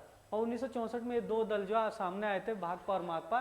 7 नवंबर 1966 में मार्क्सवादी कम्युनिस्ट पार्टी का गठन EMS डांगे ने किया था। देखो भारतीय कम्युनिस्ट पार्टी का गठन EMS डांगे ने किया था, लेकिन 1966 में नहीं किया था, 7 नवंबर 1964 को किया था। तो ये भी गलत है। तो पहला भी गलत था, दूसरा भी गलत, तीसरा भी गलत, तो सभी गलत। पहला, दूसरा, तीसरा सभी क्या हो गए इसमें गलत हो गए, ठीक है ना। चलो अगला क्वेश्चन देखते हैं, स्थायी बंदोबस्त का सिद्धांत किसने दिया था? तो भाई देखो स्थायी बंदोबस्त का सिद्धांत दिया था वो लॉर्ड कॉर्नवालिस ने दिया था। कब दिया था? 1793 में। ये भी याद रखना, 1793 में स्थायी बंदोबस्त लाया था। ये स्थायी बंदोबस्त क्या था कि जैसा आप लोगों ने देखा होगा कि एक होता आपका जमींदार, है ना, एक आपके पास क्या है, जमींदार है ना, एक क्या होता है जमींदार, और दूसरा होता है आपके पास किसान, है ना। तो जो किसान है उनकी भूमि लेकर जो है जमींदारों को दे दिया, जमींदारों को उसका मालिकाना हक दे दिया, जमींदारों को दे दिया किसानों की भूमि का मालिकाना हक। और जो किसान है वो जमींदारों के साथ जो एक लेबर की तरह काम करने लगी। इसी को जो है क्या कहा गया, स्थायी बंदोबस्त कहा गया। बाद में जो है रैयतवाड़ी बंदोबस्त लाया गया, और जो रैयतवाड़ी बंदोबस्त था उसके तहत जो है किसानों को उसका मालिकाना हक जो है वापस दिया गया। पिछले वीडियो में मैंने रैयतवाड़ी बंदोबस्त, पिछले या पिछले से पिछली जो क्लास थी हमारी, ये तो 8वां पेपर है, जो हमारा 7वां या 6ठा पेपर है, उसमें किसी न किसी में रैयतवाड़ी और स्थायी बंदोबस्त दोनों को जो है अच्छे से समझाया है। तो उनको देख लेना उन वीडियो को, उसमें भी आपको ऐसी चीजें जो है देखने के लिए मिलेगी, अच्छी अच्छी चीजें, है ना। अगला क्वेश्चन है, रेल विभाग के लिए पृथक रूप से रेल बजट कब प्रारंभ हुआ था? तो पृथक रेल बजट प्रारंभ हुआ था, लेकिन ये जो रेल बजट है इसको जो है बाद में क्या किया गया, मतलब ये पृथक मतलब ये अलग था, रेल के लिए अलग से बजट आता था। 2016 में जो है इसको इससे क्या किया गया, एक हिसाब से मतलब आम बजट के साथ जो इसको मर्ज किया गया, और 2017 में जो है पहली बार जो इसको आम बजट के साथ जो है आम बजट के साथ पहली बार पेश किया गया। मर्ज 16 में कर दिया था, लेकिन 17 में आम बजट के साथ क्या किया गया, इसको पेश किया गया। तो ये भी पूछा जा सकता है। चलो अगले क्वेश्चन की ओर बढ़ते हैं, इनमें से कौन सा कथन सही है? बब्बर शेर गुजरात के गिर राष्ट्रीय उद्यान में पाया जाता है। इसी बब्बर शेर को जो है एशियाई शेर भी बोलता है। एक सींग वाला गेंडा भी पाया जाता है गुजरात के गिर राष्ट्रीय उद्यान में, लेकिन बब्बर शेर भी पाया जाता है जिसको एशियाई शेर बोलते हैं। तो बिल्कुल सही है। मध्य प्रदेश राज्य में भारत के सबसे अधिक राष्ट्रीय उद्यान है। मध्य प्रदेश में जो टोटल 11 राष्ट्रीय उद्यान है, तो सबसे ज्यादा राष्ट्रीय उद्यान भारत के किसमें? मध्य प्रदेश में। भारत का एकमात्र तैरता हुआ राष्ट्रीय उद्यान केयबुल लामजाओ राष्ट्रीय उद्यान है। बिल्कुल सही है। जिसका उद्घाटन क्या लिख रहा है, जो उद्यान जो कहाँ पे है? असम में। ये असम में नहीं है, असम में नहीं है, ये कहाँ पे है आपका? मणिपुर में। कहाँ पे है? मणिपुर में। आपने जो है मणिपुर में एक राष्ट्रीय उद्यान का नाम सुना होगा, है ना। मणिपुर में एक क्या कहते हैं लोकटक झील का नाम सुना होगा आप लोगों ने। लोकटक झील में जो क्या पाई जाती है, कुंदी पाई जाती है, और जो कुंदी होती है, कुंदी होते मिट्टी और वनस्पति के तैरते हुए द्वीप। तो इसी कुंदी से बना हुआ है आपका कौन सा केयबुल लामजाओ एक द्वीप बना हुआ है, वो मिट्टी और वनस्पति का, उसी में उसी द्वीप को जो है आपका केयबुल लामजाओ राष्ट्रीय उद्यान कहते हैं। तो भारत का एकमात्र तैरता हुआ राष्ट्रीय उद्यान है मणिपुर में, ठीक है। चलो अगले क्वेश्चन पे जाते हैं। बंगाल टाइगर, देखो अगला क्वेश्चन है। अच्छा एक ये भी है इसमें, बंगाल टाइगर सुंदरवन राष्ट्रीय उद्यान में पाया जाता है ना। जो बंगाल टाइगर और सुंदरवन राष्ट्रीय उद्यान में पाया जाता है, ये भी सही है। तो कौन कौन से आपके सही थे? पहला भी सही था, दूसरा भी आपका क्या था, सही था, तीसरा आपका गलत हो गया, तीसरा गलत हो गया, चौथा सही है। तो पहला, दूसरा और चौथा आपका सही हो जाएगा, पहला, दूसरा और चौथा। इसका मतलब आपका आंसर क्या हो जाएगा, पहला, दूसरा और चौथा, यानी कि सी आपका सही आंसर हो जाएगा। चलो अगला क्वेश्चन देखते हैं। 42 में क्या कह रहा है, वायुमंडल की किस परत से रेडियो का संचार संभव होता है? तो वायुमंडल की जो परत है वो आयन परत है, जिससे रेडियो का संचार जो होता है। क्षोभ मंडल सबसे निचली परत है, फिर आपका समताप। अगला क्वेश्चन है, किस साहित्य में 16 महाजनपदों की जानकारी मिलती है? तो 16 महाजनपदों की जानकारी मिलती है, बौद्ध साहित्य में भी मिलती है और जैन साहित्य में भी मिलती है। तो ए और बी क्या है, इसके दोनों सही आंसर हो जाएंगे। अगले क्वेश्चन पे बढ़ते हैं। राष्ट्रीय उद्यानों का संबंधित राज्यों से सही मिलान कीजिए। तो देखो भाई, राजीव गांधी राष्ट्रीय उद्यान, जो राजीव गांधी राष्ट्रीय उद्यान है वो आंध्र प्रदेश में है। मौलिंग राष्ट्रीय उद्यान ये अरुणाचल प्रदेश में है। कालेसर राष्ट्रीय उद्यान ये हरियाणा में है। और वाल्मीकि राष्ट्रीय उद्यान ये बिहार में। बिहार का एकमात्र राष्ट्रीय उद्यान, वेरी वेरी इंपॉर्टेंट है। तो आपका क्या हो गया, पहले का पहले, दूसरे का दूसरा, तीसरे का तीसरा, चौथे का चौथा, आपका बी आपका सही आंसर है। इनमें से कौन सा एक प्राथमिक रंग नहीं है? देखो भाई, लाल, पीला, नीला ये सब प्राथमिक रंग है, लेकिन जो आपका क्या हो जाएगा इसमें, काला, काला इसमें प्राथमिक रंग नहीं है। लाल, पीला और नीला ये सब प्राथमिक रंग होते हैं, क्योंकि इनको मिलाकर दूसरे रंग बनाए जा सकते हैं, लेकिन काला आपका प्राथमिक रंग में नहीं आता है। तीन ही ये प्राथमिक रंग होते हैं। अगला क्वेश्चन है, इनमें से कौन सा सही है? ब्रॉड गेज सबसे चौड़ी रेलवे लाइन है, बिल्कुल सही बोला। ब्रॉड गेज सबसे चौड़ी रेलवे लाइन होती है जो 610 मिलीमीटर चौड़ी है। देखो जो ब्रॉड गेज होती है 610 नहीं होती है, बल्कि क्या होती है 1.676 मीटर बोल सकते हो आप लोग, या फिर इसी को बोल सकते हो 1676 मिलीमीटर बोल सकते हो, मिलीमीटर। तो ये पहले वाला गलत बोल रहा है। दूसरा railway line narrow gauge, narrow gauge मतलब सबसे छोटी लाइन होती है, एक मीटर गेज। तीन टाइप की जो है रेलवे लाइन होती है चौड़ाई के हिसाब से, नैरो गेज, मीटर गेज और क्या कहते हैं आपका ब्रॉड गेज। ब्रॉड गेज सबसे चौड़ी होती है, फिर मीटर गेज होती है, मीटर गेज केवल 1 मीटर की होती है, और जो नैरो गेज होती है सबसे पतली होती है, जैसे पहाड़ी इलाकों में जो है इसको बनाने के काम आती है ये। और इसकी जो चौड़ाई होती है वो होती है आपकी 0.61 मीटर, 0.61 मीटर। और सेंटीमीटर में में बोलोगे, मिलीमीटर में बोलोगे तो आपका लीजिएगा 1610 मिलीमीटर जो है आप इसको बोल सकते हो, या तो ये आप ये। तो ये भी आपका गलत लिख रखा है इन्होंने, तो दोनों गलत है इसमें। तो पहला और दूसरा दोनों गलत, तो बी वाला आपका सही आंसर। आलू क्या है? देखो आलू क्या है, आलू तना, पौधा, बीज, जड़। तो आलू क्या होता है, एक तना होता है। अगला क्वेश्चन देखते हैं। मनुष्य के शरीर में सबसे छोटी हड्डी कहाँ पाई जाती है? मनुष्य के शरीर में जो सबसे छोटी हड्डी है वो कान में पाई जाती है। कान में भी याद रखना, ये कहाँ, कान में भी कहाँ पाई जाती है, तो मध्य कर्ण में पाई जाती है। मध्य कर्ण बोल देगा, मध्य कान में पाई जाती है, बीच में पाई जाती है, ठीक है। रेलवे जोन और उसके मुख्यालय को उसका मिलान, सही मिलान कीजिए, मतलब रेलवे जोन का उसके मुख्यालय से। तो रेलवे की जैसे जोन है भारत में, तो रेलवे के टोटल 18 जोन है, और 18 जोन है तो कहाँ कहाँ पे है, तो ये 4 दिए हुए हैं, तो इसका मिलान करना हमने। जो मध्य रेलवे का जो मुख्यालय है, मध्य रेलवे का मुख्यालय है भाई आपका मुंबई में, मध्य रेलवे का मुख्यालय मुंबई में है। उत्तर रेलवे का मुख्यालय दिल्ली में है। पूर्वोत्तर रेलवे का मुख्यालय गोरखपुर में है, और पूर्वोत्तर सीमांत रेलवे का मुख्यालय गुवाहाटी में। तो आपका क्या हो गया, पहले का चौथा, दूसरे का तीसरा, तीसरे का दूसरा और चौथे का पहला। तो आपका आंसर क्या हो जाएगा, पहले का चौथा, दूसरे का, ये नहीं है आपका आंसर। तो आपका आंसर जो है इसमें तो है नहीं। सी में देखो, सी में पहले का चौथा, दूसरे का तीसरा, तीसरे का पहला और चौथे का, तीसरे का दूसरा, चौथे का पहला। सी इसका सही आंसर हो जाएगा भाई। चलो आगे देखते हैं जरा। क्वेश्चन नंबर 50 में कह रहा है, भारत के महान्यायवादी के विषय में निम्नलिखित कथनों पर विचार कीजिए। वह भारत के राष्ट्रपति द्वारा नियुक्त किया जाता है ना, वह भारत के राष्ट्रपति द्वारा नियुक्त किया जाता है, सही है ना। उसमें वही योग्यता होनी चाहिए जो सर्वोच्च न्यायालय के न्यायाधीश की होती है, तो सर्वोच्च न्यायालय के न्यायाधीश के बराबर योग्यता होनी चाहिए महान्यायवादी के पास, तो ये भी सही है।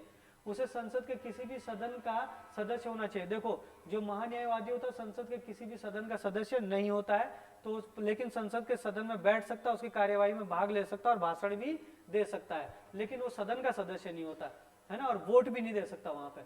संसद द्वारा महाभियोग लगाकर उसे हटाया जा सकता है, उसे संसद द्वारा महाभियोग द्वारा नहीं हटाया जा सकता, बस उसको राष्ट्रपति कभी भी, क्योंकि राष्ट्रपति के प्रसाद पर्यंत बना होता तो राष्ट्रपति कभी भी उसको हटा सकता है अपनी मर्जी से। तो केवल पहला और दूसरा सही है, तीसरा चौथा गलत है, तो पहला और दूसरा सही है, तो ए इसका सही आंसर हो जाएगा। चलो 51 पे देखते हैं क्या कह रहा। राष्ट्रपति भवन स्थित मुगल गार्डन का नाम बदलकर क्या रखा गया है? तो भाई इसका नाम जो है अमृत उद्यान रखा गया है। ये भी रखना आप लोग कि 2023 में इसका नाम बदलकर जो है मुगल गार्डन का नाम बदलकर अमृत उद्यान रखा गया है, तो ये भी आपको ध्यान रखना कब इसका नाम चेंज किया गया है। चलो अगला क्वेश्चन देखते हैं, रीजनिंग का क्वेश्चन है। दिए गए चित्र में त्रिभुजों की संख्या कितनी होगी? देखो कैसे गिनते हैं, ये इसके लिए मैं ट्रिक बता रहा हूँ।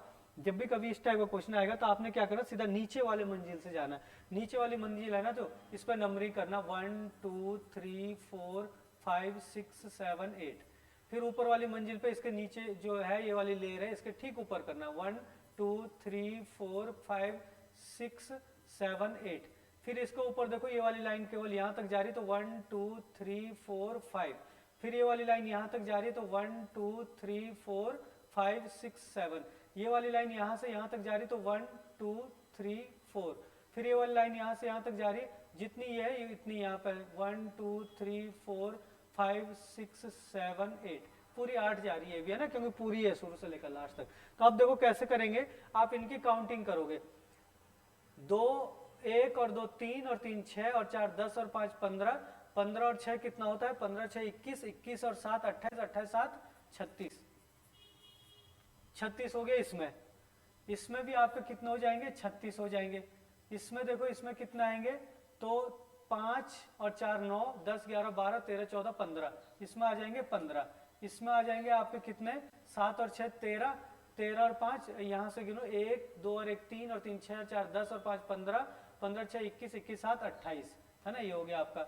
यहाँ पे देखो कितना आ रहे, 1 और 2 3 और 3 6 और 4 10, यहाँ पे 10 आ रहे हैं, और यहाँ पे भी देखो आपके जितने यहाँ पे 36 उतने यहाँ पे भी हो जाएंगे। तो काउंट करो जरा, 6 और 6 12, 12 और 15, 12 और 5 17, 17 और 8 17 और 8 7 दूनी 14 24 25, और 25 और 6 25 और 6 हो गए 31, 31 का एक हासिल 3, तो देखो 3 और 3 6 और 3 9 10 11 12 13 14 15 16, तो 16 आ गया, तो 16 का मतलब हो गया 161, तो 161 त्रिभुज होंगे इसमें टोटल। तो ये सॉल्व करने का इसका तरीका है।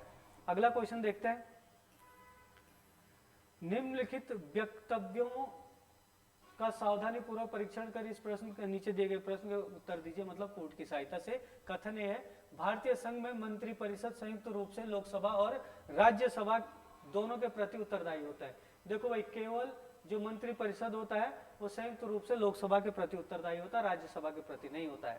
पहला तो आपका गलत हो गया। कारण भी है, लोकसभा और राज्यसभा दोनों के सदस्य संघीय सरकार में मंत्री बनने के लिए पात्रता होता है। देखो जो लोकसभा और राज्यसभा के सदस्य होते हैं दोनों ही जो है मतलब केंद्र सरकार जो होती है उसमें मंत्री बनने के लिए पात्र होता है। तो ये भी आपको ये वाला सही है, पहला गलत है और दूसरा सही है।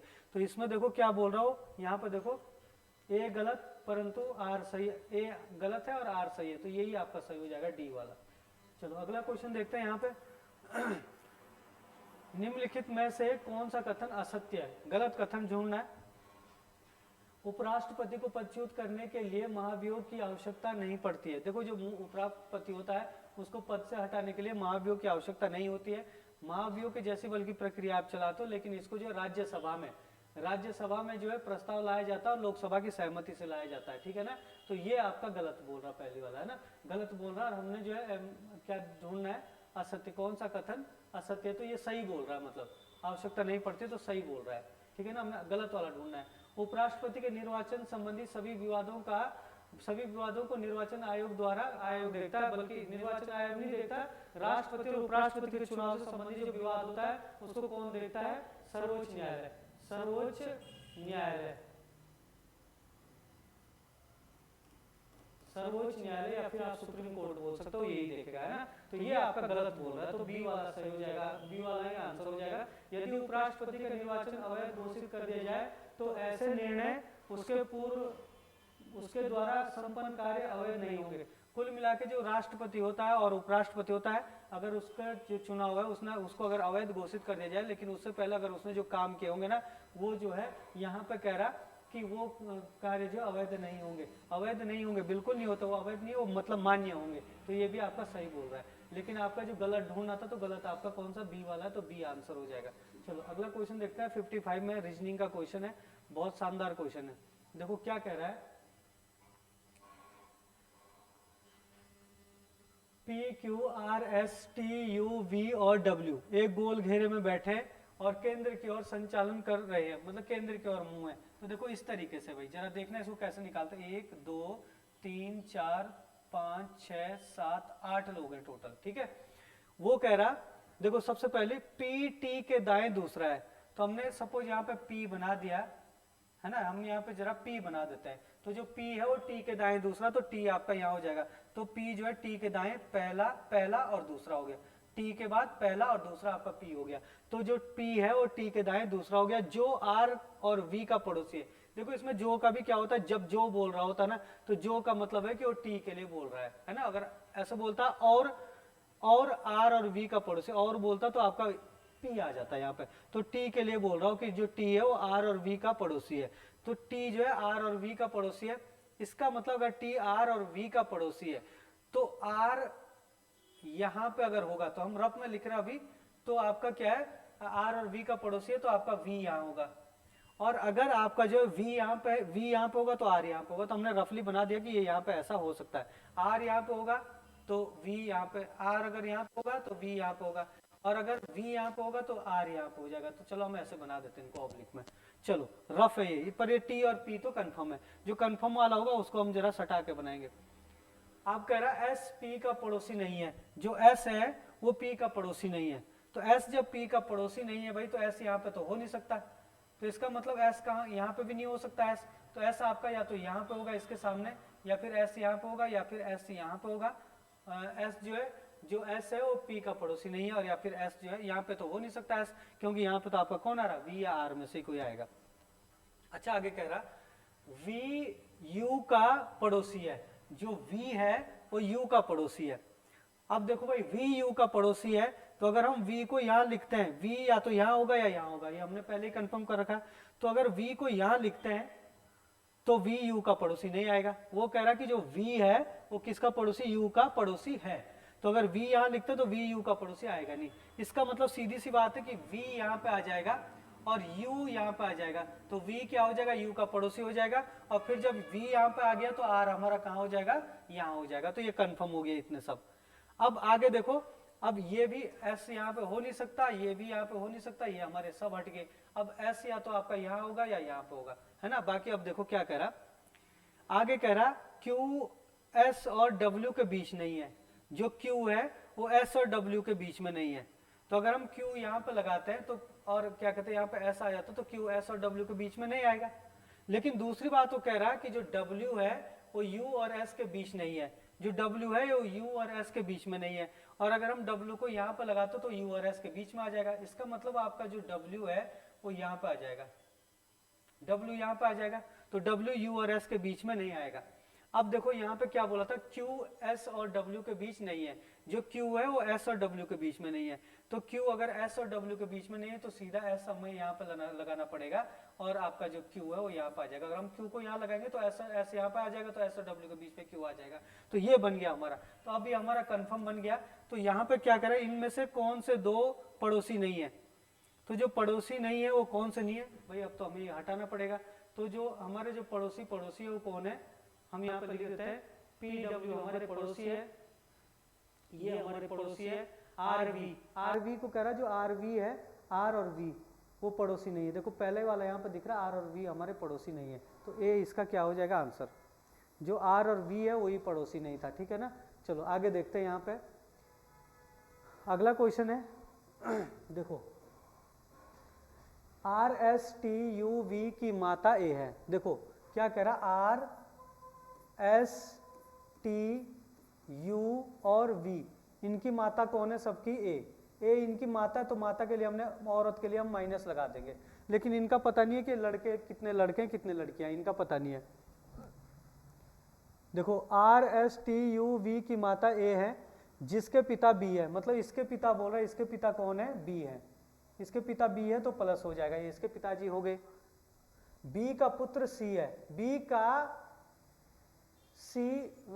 का पुत्र C की एकमात्र पुत्री D है, तो B का पुत्र C है, तो B का पुत्र कौन है, C, तो C अगर B का पुत्र हो गया तो ये इसका क्या है, भाई हो गया A का।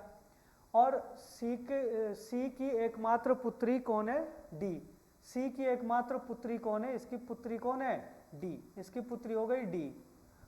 तो B के R और S क्या लगता है, जो B है उसके R और S क्या लगता है, तो जो B है भाई, इस B के R और S क्या लगता है, तो इसके बेटी के बच्चे हैं ये, तो बेटी के बच्चे हैं, तो बेटी के बच्चे क्या लगते हैं, ये तो इनको नाना बोलेंगे, लेकिन ये क्या बोलेंगे, या तो नातिन बोलेगा और या फिर नाती बोलेगा। अगर लड़के होते, यहाँ पे पता नहीं चल रहा कि लड़के की लड़के हैं, तो या तो नाती होंगे या नातीन होंगे, तो नाती या नातीन, इसका जो है आंसर हो जाएगा C, ठीक है। अगला क्वेश्चन देखते हैं, 57 क्वेश्चन है। यदि A, देखो 57 में क्या करा, यदि प्लस का अर्थ गुणा है, ये देखो ये सारे साइन चेंज कर रहा हो, तो इसमें हमने बताना है, देखो 3 गुणा 2 हमने लिख दिया, इसको देखो सॉल्व ऐसे करेंगे, 3 गुणा 2, तो गुणा के लिए क्या बोल रहा कि प्लस का अर्थ गुणा है, माइनस का अर्थ प्लस है, गुणा का अर्थ भाग है, तो हम यहाँ पे गुणा की जगह क्या कर देंगे, भाग लिख देंगे और फिर 2 लिखेंगे, संख्या अपनी जगह पर आएगी, साइन चेंज करेंगे। फिर प्लस है, और वो कह रहा है यदि प्लस का अर्थ गुणा है, तो प्लस की जगह क्या हो जाएगा, गुणा, और फिर 4 है। फिर कह रहा -2, तो माइनस का मतलब क्या बोल रहा, माइनस का अर्थ प्लस है, माइनस का अर्थ प्लस है, तो यहाँ पे +2 हो जाएगा। और भागा 9, भाग का अर्थ क्या बोल रहा, भाग का अर्थ माइनस है, तो भाग का अर्थ माइनस है, तो माइनस के बाद आपका 9, तो ये देखो इस तरीके से लिखेंगे। अब इसको आप सॉल्व करोगे जब, तो ये देखो पहले हम भाग वाले को करते हैं सबसे पहले, तो भाग वाले करेंगे तो भाग 3 भागा 2 है, तो 3 के बटे में आपका 2 हो जाएगा, फिर गुणा 4 और फिर +2 और फिर -9। अब देखो 2 का भाग आप 3 में नहीं दे पा रहे हो, पर यहाँ पर कट जाएगा मल्टीप्लाई में, तो 2 दूनी 4। अब 3 और 2 की गुणा करेंगे तो 3 दूनी 6 हो जाएगा, प्लस यहाँ पे 2 हो जाएगा, -9, तो 6 और 2 8, 8 -9, तो छोटे नंबर में से बड़ा नंबर माइनस हो रहा, तो कितना हो जाएगा, माइनस का 1, तो क्या हो जाएगा आंसर, -1, तो -1 हो जाएगा, तो ए इसका सही आंसर हो जाएगा। अगला क्वेश्चन देखते हैं जरा, 58 में क्या कह रहा है, 58 में कह रहा है 20 से 60 तक संख्याओं में ऐसी कितनी संख्याएं हैं जो 3 से पूर्णतः विभाज्य हो है और जिनके 2 अंकों का योग 9 है। अगर सीधा ये एक प्रश्न ऐसा होता ना कि 20 से 60 तक की संख्याएं गिनिए जिसे 3 से पूर्णतः विभाजित, तो 3 का भाग देते दोनों में, लास्ट में माइनस करते, सीधा ट्रिक से आंसर निकल जाता। लेकिन यहाँ पे जो है हमने योग भी देखना है, तो पहले तो पता करना है कि कौन कौन सी है।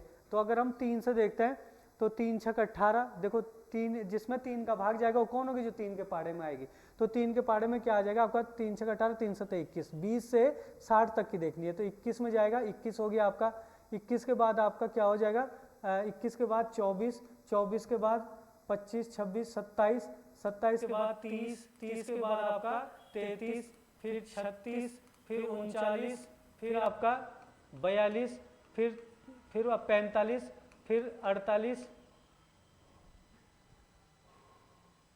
है ना, 48, 48 के बाद आपका 51, 51, 51 के बाद हो जाएगा आपके पास 54, 54 के बाद आएगा 57 और 57 के बाद आपका 60। तो इनमें सब में किसका भाग जाता है, 3 का भाग जाता है। लेकिन इनकी 2 संख्याओं का योग भी आपका क्या होना चाहिए, 9 होना चाहिए, है ना। तो यहाँ पे देखो जरा, आप अगर इनको देखोगे तो इनका योग तो कितना हो रहा है, इसका योग कितना हो रहा है हमारा 3, 2 और 1 3, इसका देखो 2 अंकों का कुल योग 9 होना चाहिए। इसका योग कितना हो रहा है, 4 और 2 6, इसका योग कितना हो रहा है, 7 और 2 9, ये देखो 1 मिल गया 9। इसका योग आपका 3 ही हो रहा है, जो 3 ही हो रहा है। इसका आपका 3 और 3 6 हो जाएगा, इसका 6 और 3 9 हो जाएगा। इसका देखो 9 और 3 ये 12 हो रहा है। इसमें देखो 4 और 2 6 हो रहा है। यहाँ पे देखो 5 और 4 9 हो रहा है। यहाँ पे तो 8 और 4 12 हो रहा है। 5 और 1 6 हो रहा है। 5 और 4 9 हो रहा है। और यहाँ पे देखो 7 और 5 13 हो रहा है। 7 और 5 12। और यहाँ पे देखो यहाँ पे 6 ही है।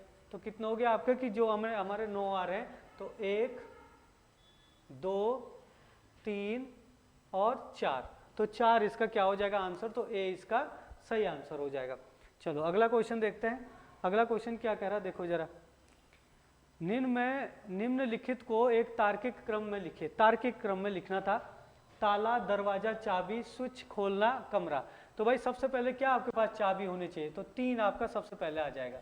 चाबी होनी चाहिए। चाबी के बाद आप ताला खोलोगे तो आपका 1 होना चाहिए। फिर उसके बाद जब आप ताला खोल दोगे तो आप क्या खोलोगे, दरवाजा, तो आपके पास 2 होना चाहिए। जब दरवाजा खोल दोगे तो आप कमरे में प्रवेश करोगे तो 5 होना चाहिए। और फिर कमरे में प्रवेश करोगे तो आपके पास स्विच खोलोगे, मतलब जो लाइट का बटन है उसको ऑन करोगे। तो आपका 3 1 2 5 4, 3 1 2 5 4, तो आपका सी जो है सही आंसर हो जाएगा। चलो अगला क्वेश्चन देखते हैं।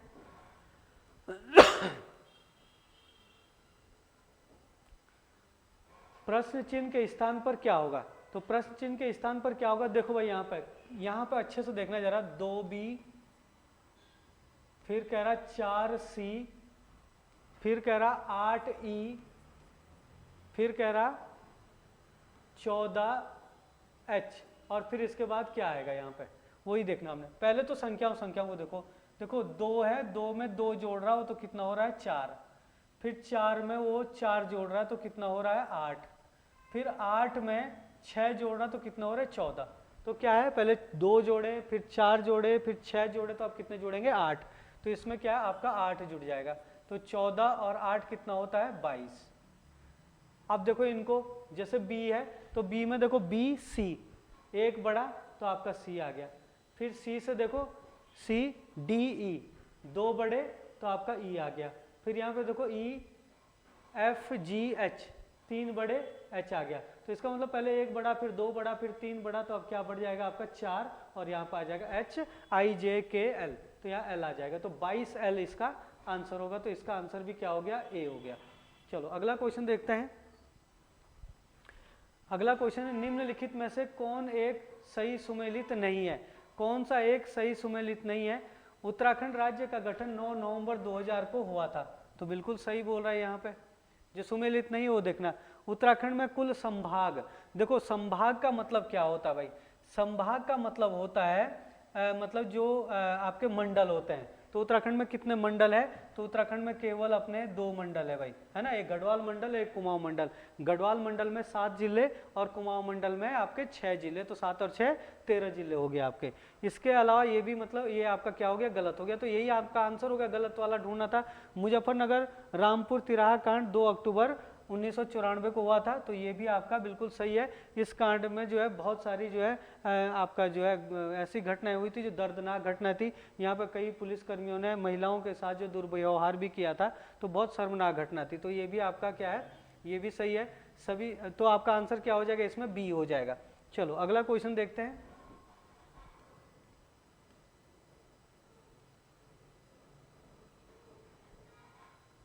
निम्न में से किस वर्ष राज्य के किसी जिले का गठन नहीं हुआ है। 28 दिसंबर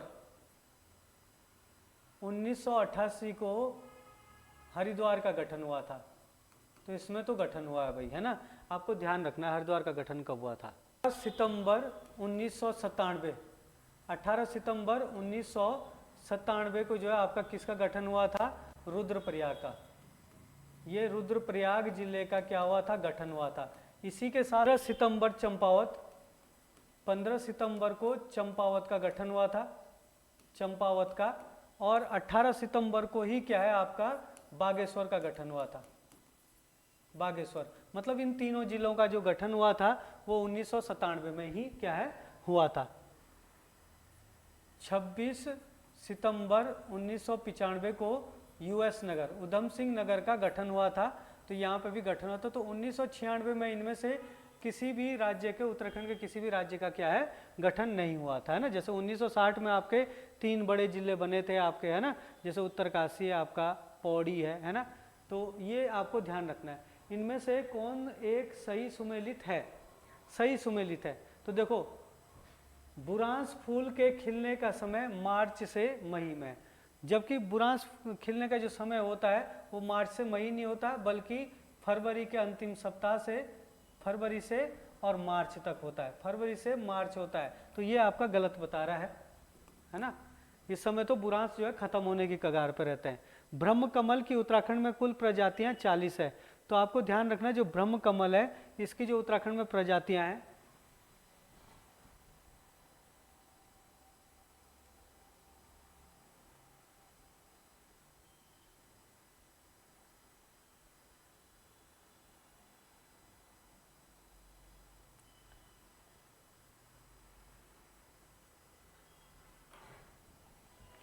पूरे भारत में 28, पूरे उत्तराखंड में 28 प्रजातियां ब्रह्म कमल की, है ना। पूरे उत्तराखंड में, अगर हम उत्तराखंड की बात करें तो उत्तराखंड में ब्रह्म कमल की 28 प्रजातियां हैं। और पूरे इंडिया में देखोगे, अगर आप भारत में देखोगे तो भारत में इसकी लगभग जो है 61 प्रजातियां है ना। तो ये वाला पॉइंट आपका क्या बोल रहा है, ये भी आपका क्या हो गया, गलत हो गया। तो इसका मतलब जो है, जो आपका क्या है आंसर, तो वो क्या है, पहला और दूसरा दोनों गलत है। तो डी इसका सही आंसर हो जाएगा। चलो अगले क्वेश्चन की ओर बढ़ते हैं। निम्नलिखित में से कौन सा एक सही सुमेलित नहीं है। उत्तराखंड में राज्यसभा की कुल सीटें 3 है, तो बिल्कुल सही है। उत्तराखंड में जो राज्यसभा की सीटें हैं वो 3 ही है भैया ना, संसद के लिए। उत्तराखंड में लोकसभा की कुल सीटें 5 है, तो उत्तराखंड में लोकसभा की भी कुल सीटें कितनी है, 5 है। तो ये भी आपका सही बोल रहा है। उत्तराखंड विधानसभा में कुल आरक्षित सीटें 70 है। तो देखो उत्तराखंड विधानसभा में जो आरक्षित सीटें वो 70 नहीं है, बल्कि आरक्षित सीटें उत्तराखंड विधानसभा में कितनी होनी चाहिए, 15 होनी चाहिए। 15 में से भी एससी की कितनी सीटें, एससी की तो 13 सीटें हैं, और जो एसटी की सीटें, एसटी की सीटें 2 है। ये भी ध्यान रखना कि एसटी की 2 सीटें कौन सी है, एक तो नानक मत्ता वाली है और एक चक्राता वाली है, आपको पता होगा। तो ये वाला आपका जो है गलत हो गया, यही सुमेलित नहीं है। तो जो सुमेलित नहीं है वही हमने ढूंढना था, तो सी इसका सही आंसर हो जाएगा। अगला क्वेश्चन देखना, 38वें राष्ट्रीय खेलों के लिए इनमें से कौन सा कथन सही है। इसका क्या है, लोगो मोनाल है, जो जीवों के प्रति दया के भाव को दर्शाता है। तो ये यहाँ पे जीवों के प्रति दया के भाव को दर्शाता है, ये गलत बोल रहे हैं यहाँ पे। ये जो है प्राकृतिक सुंदरता और जैव विविधता को दर्शाता है भाई। क्या है, प्राकृतिक सुंदरता, सुंदरता और जैव विविधता, जैव विविधता को दर्शाता है। ये चीज आपको ध्यान रखना है, ठीक है। ये गलत हो गया आपका। इन खेलों का टैगलाइन खेलों का विकास है। इन खेलों का टैगलाइन जो है खेलों का विकास नहीं है। इन खेलों टैगलाइन क्या हो जाएगा आपके पास, संकल्प से शिखर तक। याद रखना, संकल्प से शिखर तक है। तो ये भी आपके पास पूछेगा पेपर में, तो ये भी आपका गलत हो गया। इन खेलों में योग और मलखंब जैसे पारंपरिक खेल शामिल किए गए। तो देखो भाई, योग और मलखंब जैसे पारंपरिक खेल शामिल किए गए हैं। इसमें टोटल 38 खेल है, जिसमें जो है 2038 एशियाई गेम्स उनमें 38 खेल है। टोटल खेल कितना है, 38 है, जिसमें योग और मलखंब को भी शामिल किया गया है ना। तो मलखंब खेल क्या होता है, मल का मतलब है मलयुद्ध और खंब का मतलब है खंबे से। तो एक खंबे के साथ जो है करतब दिखाए जाते हैं इनमें, जैसे पेट के बल कभी खड़ा हो गया, या फिर उस खंबे के साथ जो है, या एक डंडे के साथ सहारे जो है करतब दिखाना, एक पारंपरिक जूडो कराटे की एक शैली भी मानी जाती है। तो आपका ये वाला सही है, तीसरा वाला सही है। तो केवल तीसरा इसका सही हो जाएगा, पहला और दूसरा क्या है, गलत है। चलो अगला क्वेश्चन देखते हैं।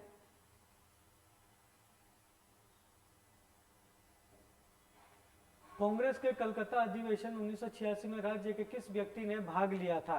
तो ये आपको ध्यान रखना, इसका आंसर है ज्वाला दत्त जोशी। जो ज्वाला दत्त जोशी, उन्होंने कांग्रेस के कलकत्ता अधिवेशन में भाग लिया था 1986 में। अगला क्वेश्चन, देहरादून में आर्य समाज की स्थापना कब की गई थी। तो 29 जून 1879। जबकि अगर देखा जाए तो स्वामी दयानंद सरस्वती ने आर्य समाज की स्थापना कब की थी, 1875 में की थी। किसने, दयानंद सरस्वती ने, दयानंद नंद सरस्वती में। लेकिन अगर देहरादून की बात करें तो देहरादून में इसकी स्थापना 29 जून 1879 में हुई थी, 1879 में। चलो अगला क्वेश्चन देखते हैं। टिहरी रियासत से संबंधित निम्न कथनों में से कौन सा कथन सुमेलित नहीं है? तो टिहरी रियासत में से कौन सा कथन इनमें से सही नहीं है, वो कथन हमने ढूंढना है। टिहरी रियासत का भारत में विलय 1 अगस्त 1849 में हुआ था। 1849 में नहीं हुआ था, 1949 में हुआ था भाई, तो ये तो आपका गलत हो गया। टिहरी रियासत का प्रथम शासक सुदर्शन शाह था, तो ये आपका क्या हो गया, सही हो गया। क्वेश्चन नंबर 69 है, निम्न में से कौन एक सुमेलित है?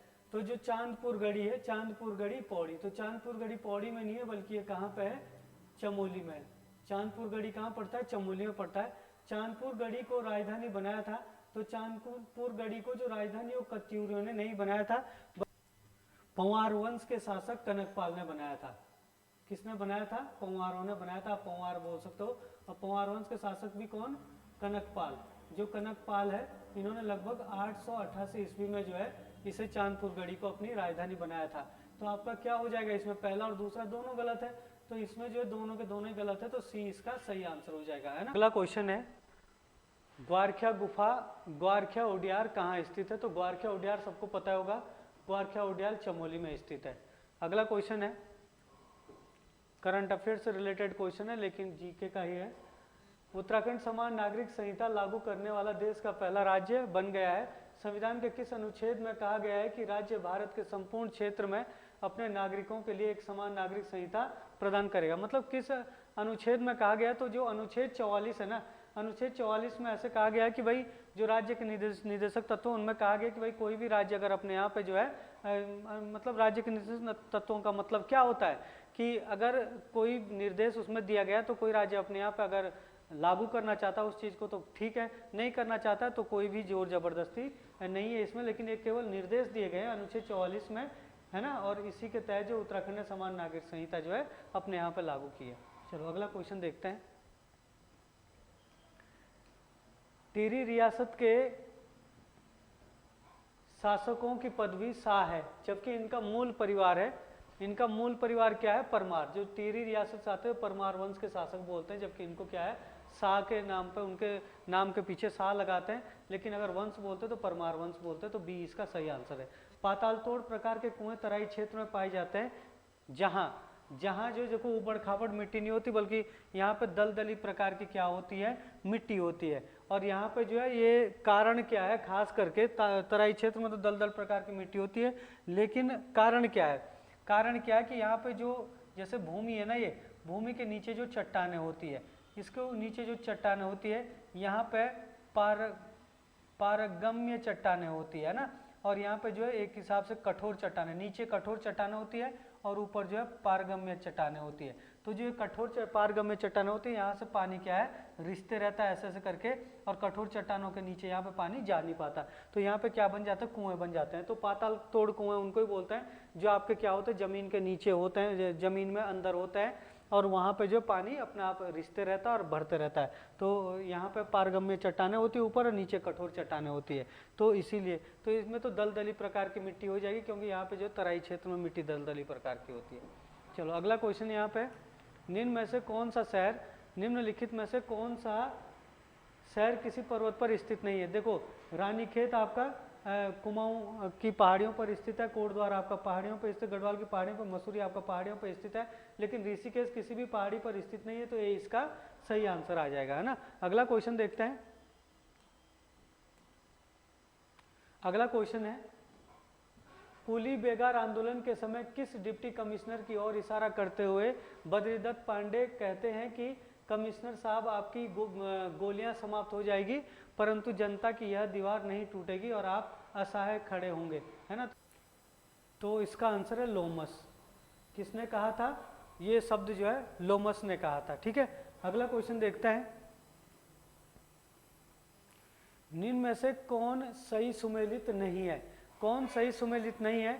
अल्मोड़ा अखबार की स्थापना डिबेटिंग क्लब की सलाह पर हुई थी। राज्य में चाय की खेती विशन हैबर की सलाह पर की गई थी। तो यहाँ पे जो इसका आंसर है ए और बी दोनों सही है, क्योंकि अल्मोड़ा अखबार की जो स्थापना डिबेटिंग क्लब के स्थान पर हुई थी, यहाँ पे जो है 1870 में जो है इसकी स्थापना हुई थी, डिबेटिंग की, है ना। और इसी के हिसाब पर जो अल्मोड़ा अखबार की स्थापना हुई थी।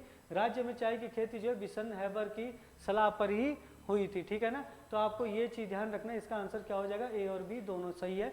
हरिद्वार को शिव की राजधानी किसने कहा था? हरिद्वार को जो शिव की राजधानी कहा था वो किसने कहा था? टॉम कारियट ने कहा था। तो टॉम कारियट ने हरिद्वार को शिव की राजधानी कहा था। राज्य में यानी कि उत्तराखंड में दून किसे कहा जाता है? नदी घाटियों को, संकरी घाटियों को, समतल घास के मैदान को, संरचनात्मक घाटियों को। तो जो संरचनात्मक घाटियां बनी हुई है उसी को क्या कहा जाता है? दून कहा जाता है। अगला क्वेश्चन देखते हैं। देखिए, पिरूल लाओ पैसे बचाओ मिशन के लिए कौन सा कथन सही है?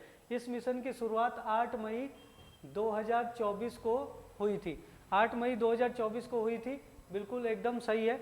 इस मिशन की शुरुआत राज्य भर में वन अग्नि की स्थिति को ध्यान में रखते हुए हुई थी, ये भी सही है। इस मिशन के तहत कलेक्शन सेंटर में 50 रुपये प्रति किलोग्राम पिरूल, ये यहाँ पर गलत वो हो रखा है, खरीदने के लिए जो है दिया जाएगा। पिरूल का तात्पर्य चीड़ के पत्तियों से, तो ये भी सब, ये चारों के चारों जो है सही है। पहला, दूसरा, तीसरा, चौथा सभी क्या है इसमें सही है। तो डी आपका सही आंसर हो जाएगा, ठीक है। अगला क्वेश्चन देखते हैं, क्वेश्चन नंबर 82। निम्न में से कौन एक अलकनंदा की सहायक नदी नहीं है?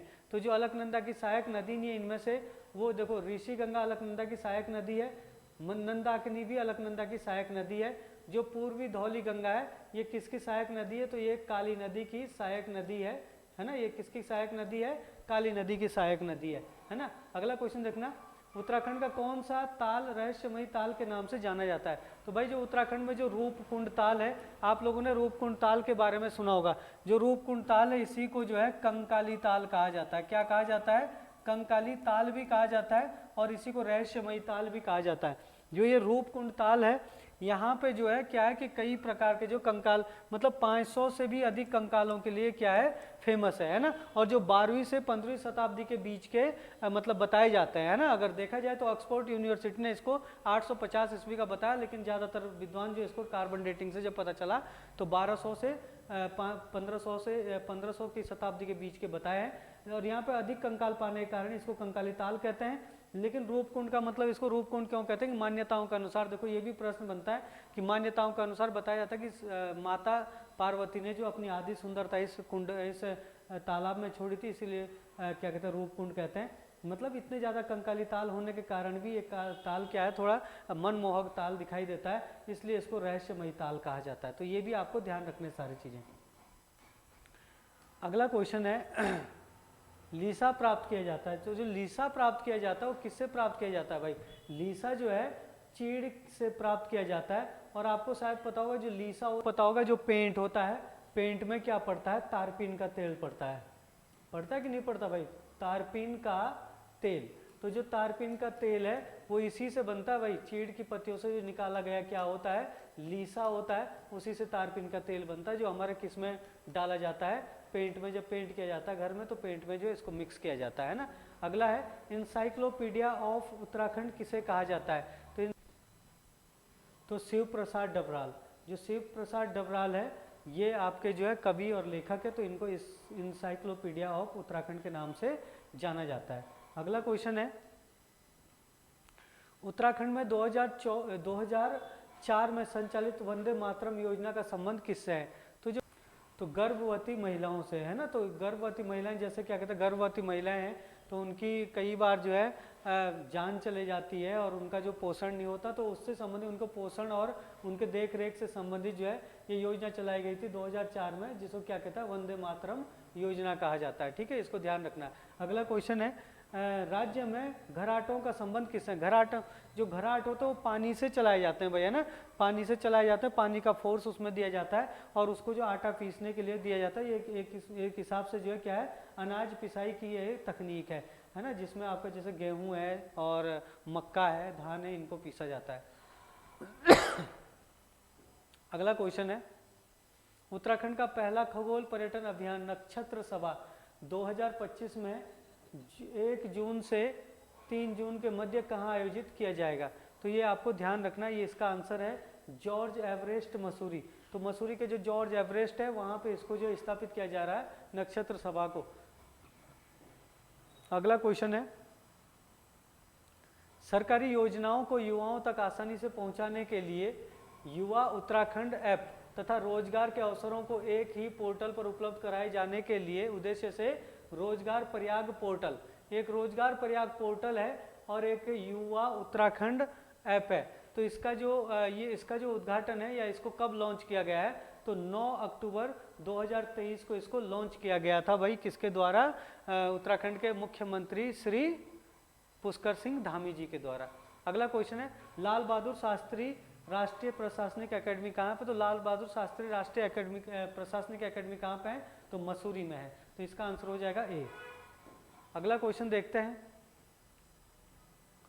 पर्यटन के क्षेत्र में 23 मई 2023 को उत्तराखंड सरकार द्वारा किस राज्य के साथ समझौता हुआ है, तो किस राज्य के साथ, तो गोवा के साथ। तो इसका आंसर बी हो जाएगा, गोवा राज्य के साथ जो है 23 मई 2023 को पर्यटन को बढ़ावा देने के लिए जो है समझौता हुआ था भाई, ठीक है, खास क्वेश्चन है। अगला क्वेश्चन है, निम्न में से कौन सा मेला रक्षाबंधन के दिन लगता है, तो रक्षाबंधन के दिन इसमें से कौन सा मेला लगता है, तो बग्वाल मेला लगता है, रक्षाबंधन के दिन लगता है बग्वाल मेला, है ना। कहाँ पे लगता है, देवी धुरा का मेला भी बोलते हैं इसे, और ये कहाँ लगता है, चंपावत में लगता है, देवी धुरा का मेला बोलते हैं इसको, ये चंपावत में लगता है। एक जो है ये पाषाण मेला है भैया, पाषाण आप बोल सकते हो कि ये पाषाण मेला है, या इसमें जो पाषाण टाइप का जो है युद्ध होता है, जिसमें दो पक्ष जो है एक दूसरे पे क्या है, पत्थर फेंकते हैं, और लकड़ी के जैसे बांस के वो रहते हैं बनाए हुए, उससे वो बचते हैं। अब बताया जाता है कि जो सच्ची श्रद्धा से जो है इस मेले में पत्थर एक दूसरे पे फेंकते हैं, तो उस पर जो है पत्थर से चोट नहीं लगती, जो सच्ची श्रद्धा से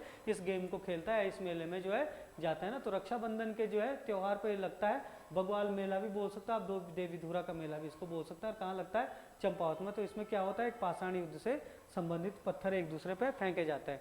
अगला क्वेश्चन है, ये देखिए क्या कहा जा रहा है, पोंटा पवलिया इमरती आभूषण शरीर के किस अंग में पहने जाते हैं, तो ये शरीर के जो है पैर में पहने, ये पैर में पहने जाते हैं भाई, पैर में पहने जाने वाले हैं सारे के सारे। तो किसी एक को भी पूछा जा सकता है इसमें पेपर में, इंपॉर्टेंट है सबके सब। निम्न में से कौन सा एक सामूहिक नृत्य नहीं है, सामूहिक नृत्य देखो इनमें से कौन सा नहीं है। अगर आप देखोगे यहाँ पे जो हारुल है, तो हारुल एक क्या है, सामूहिक नृत्य है, जिसमें मतलब सारे लोग जो है गोले में घूम के जो है गाते हैं, और ये ज़्यादातर ये जो है जौनसार में चलता है। तांदी नृत्य देखते हो तो तांदी नृत्य भी एक क्या कहते हैं, हारुल में ऐसे करके समूह में गाया जाता है, तो ऐसे करके एक दूसरे का हाथ पकड़ के जो समूह में गाते हैं। अगर आप तांदी नृत्य देखो तो ये भी आपका समूह में ही गाया जाता है, तो ऐसे करके जो है ग्रुप में इसको तांदी नृत्य को गाते हैं। तो हारुल, तांदी नृत्य और चौथी, तो चौथी और तांदी ये तीनों के तीनों जो है एक दूसरे का हाथ पकड़ के जो गाया जाता है, तो समूह में गाया जाता है।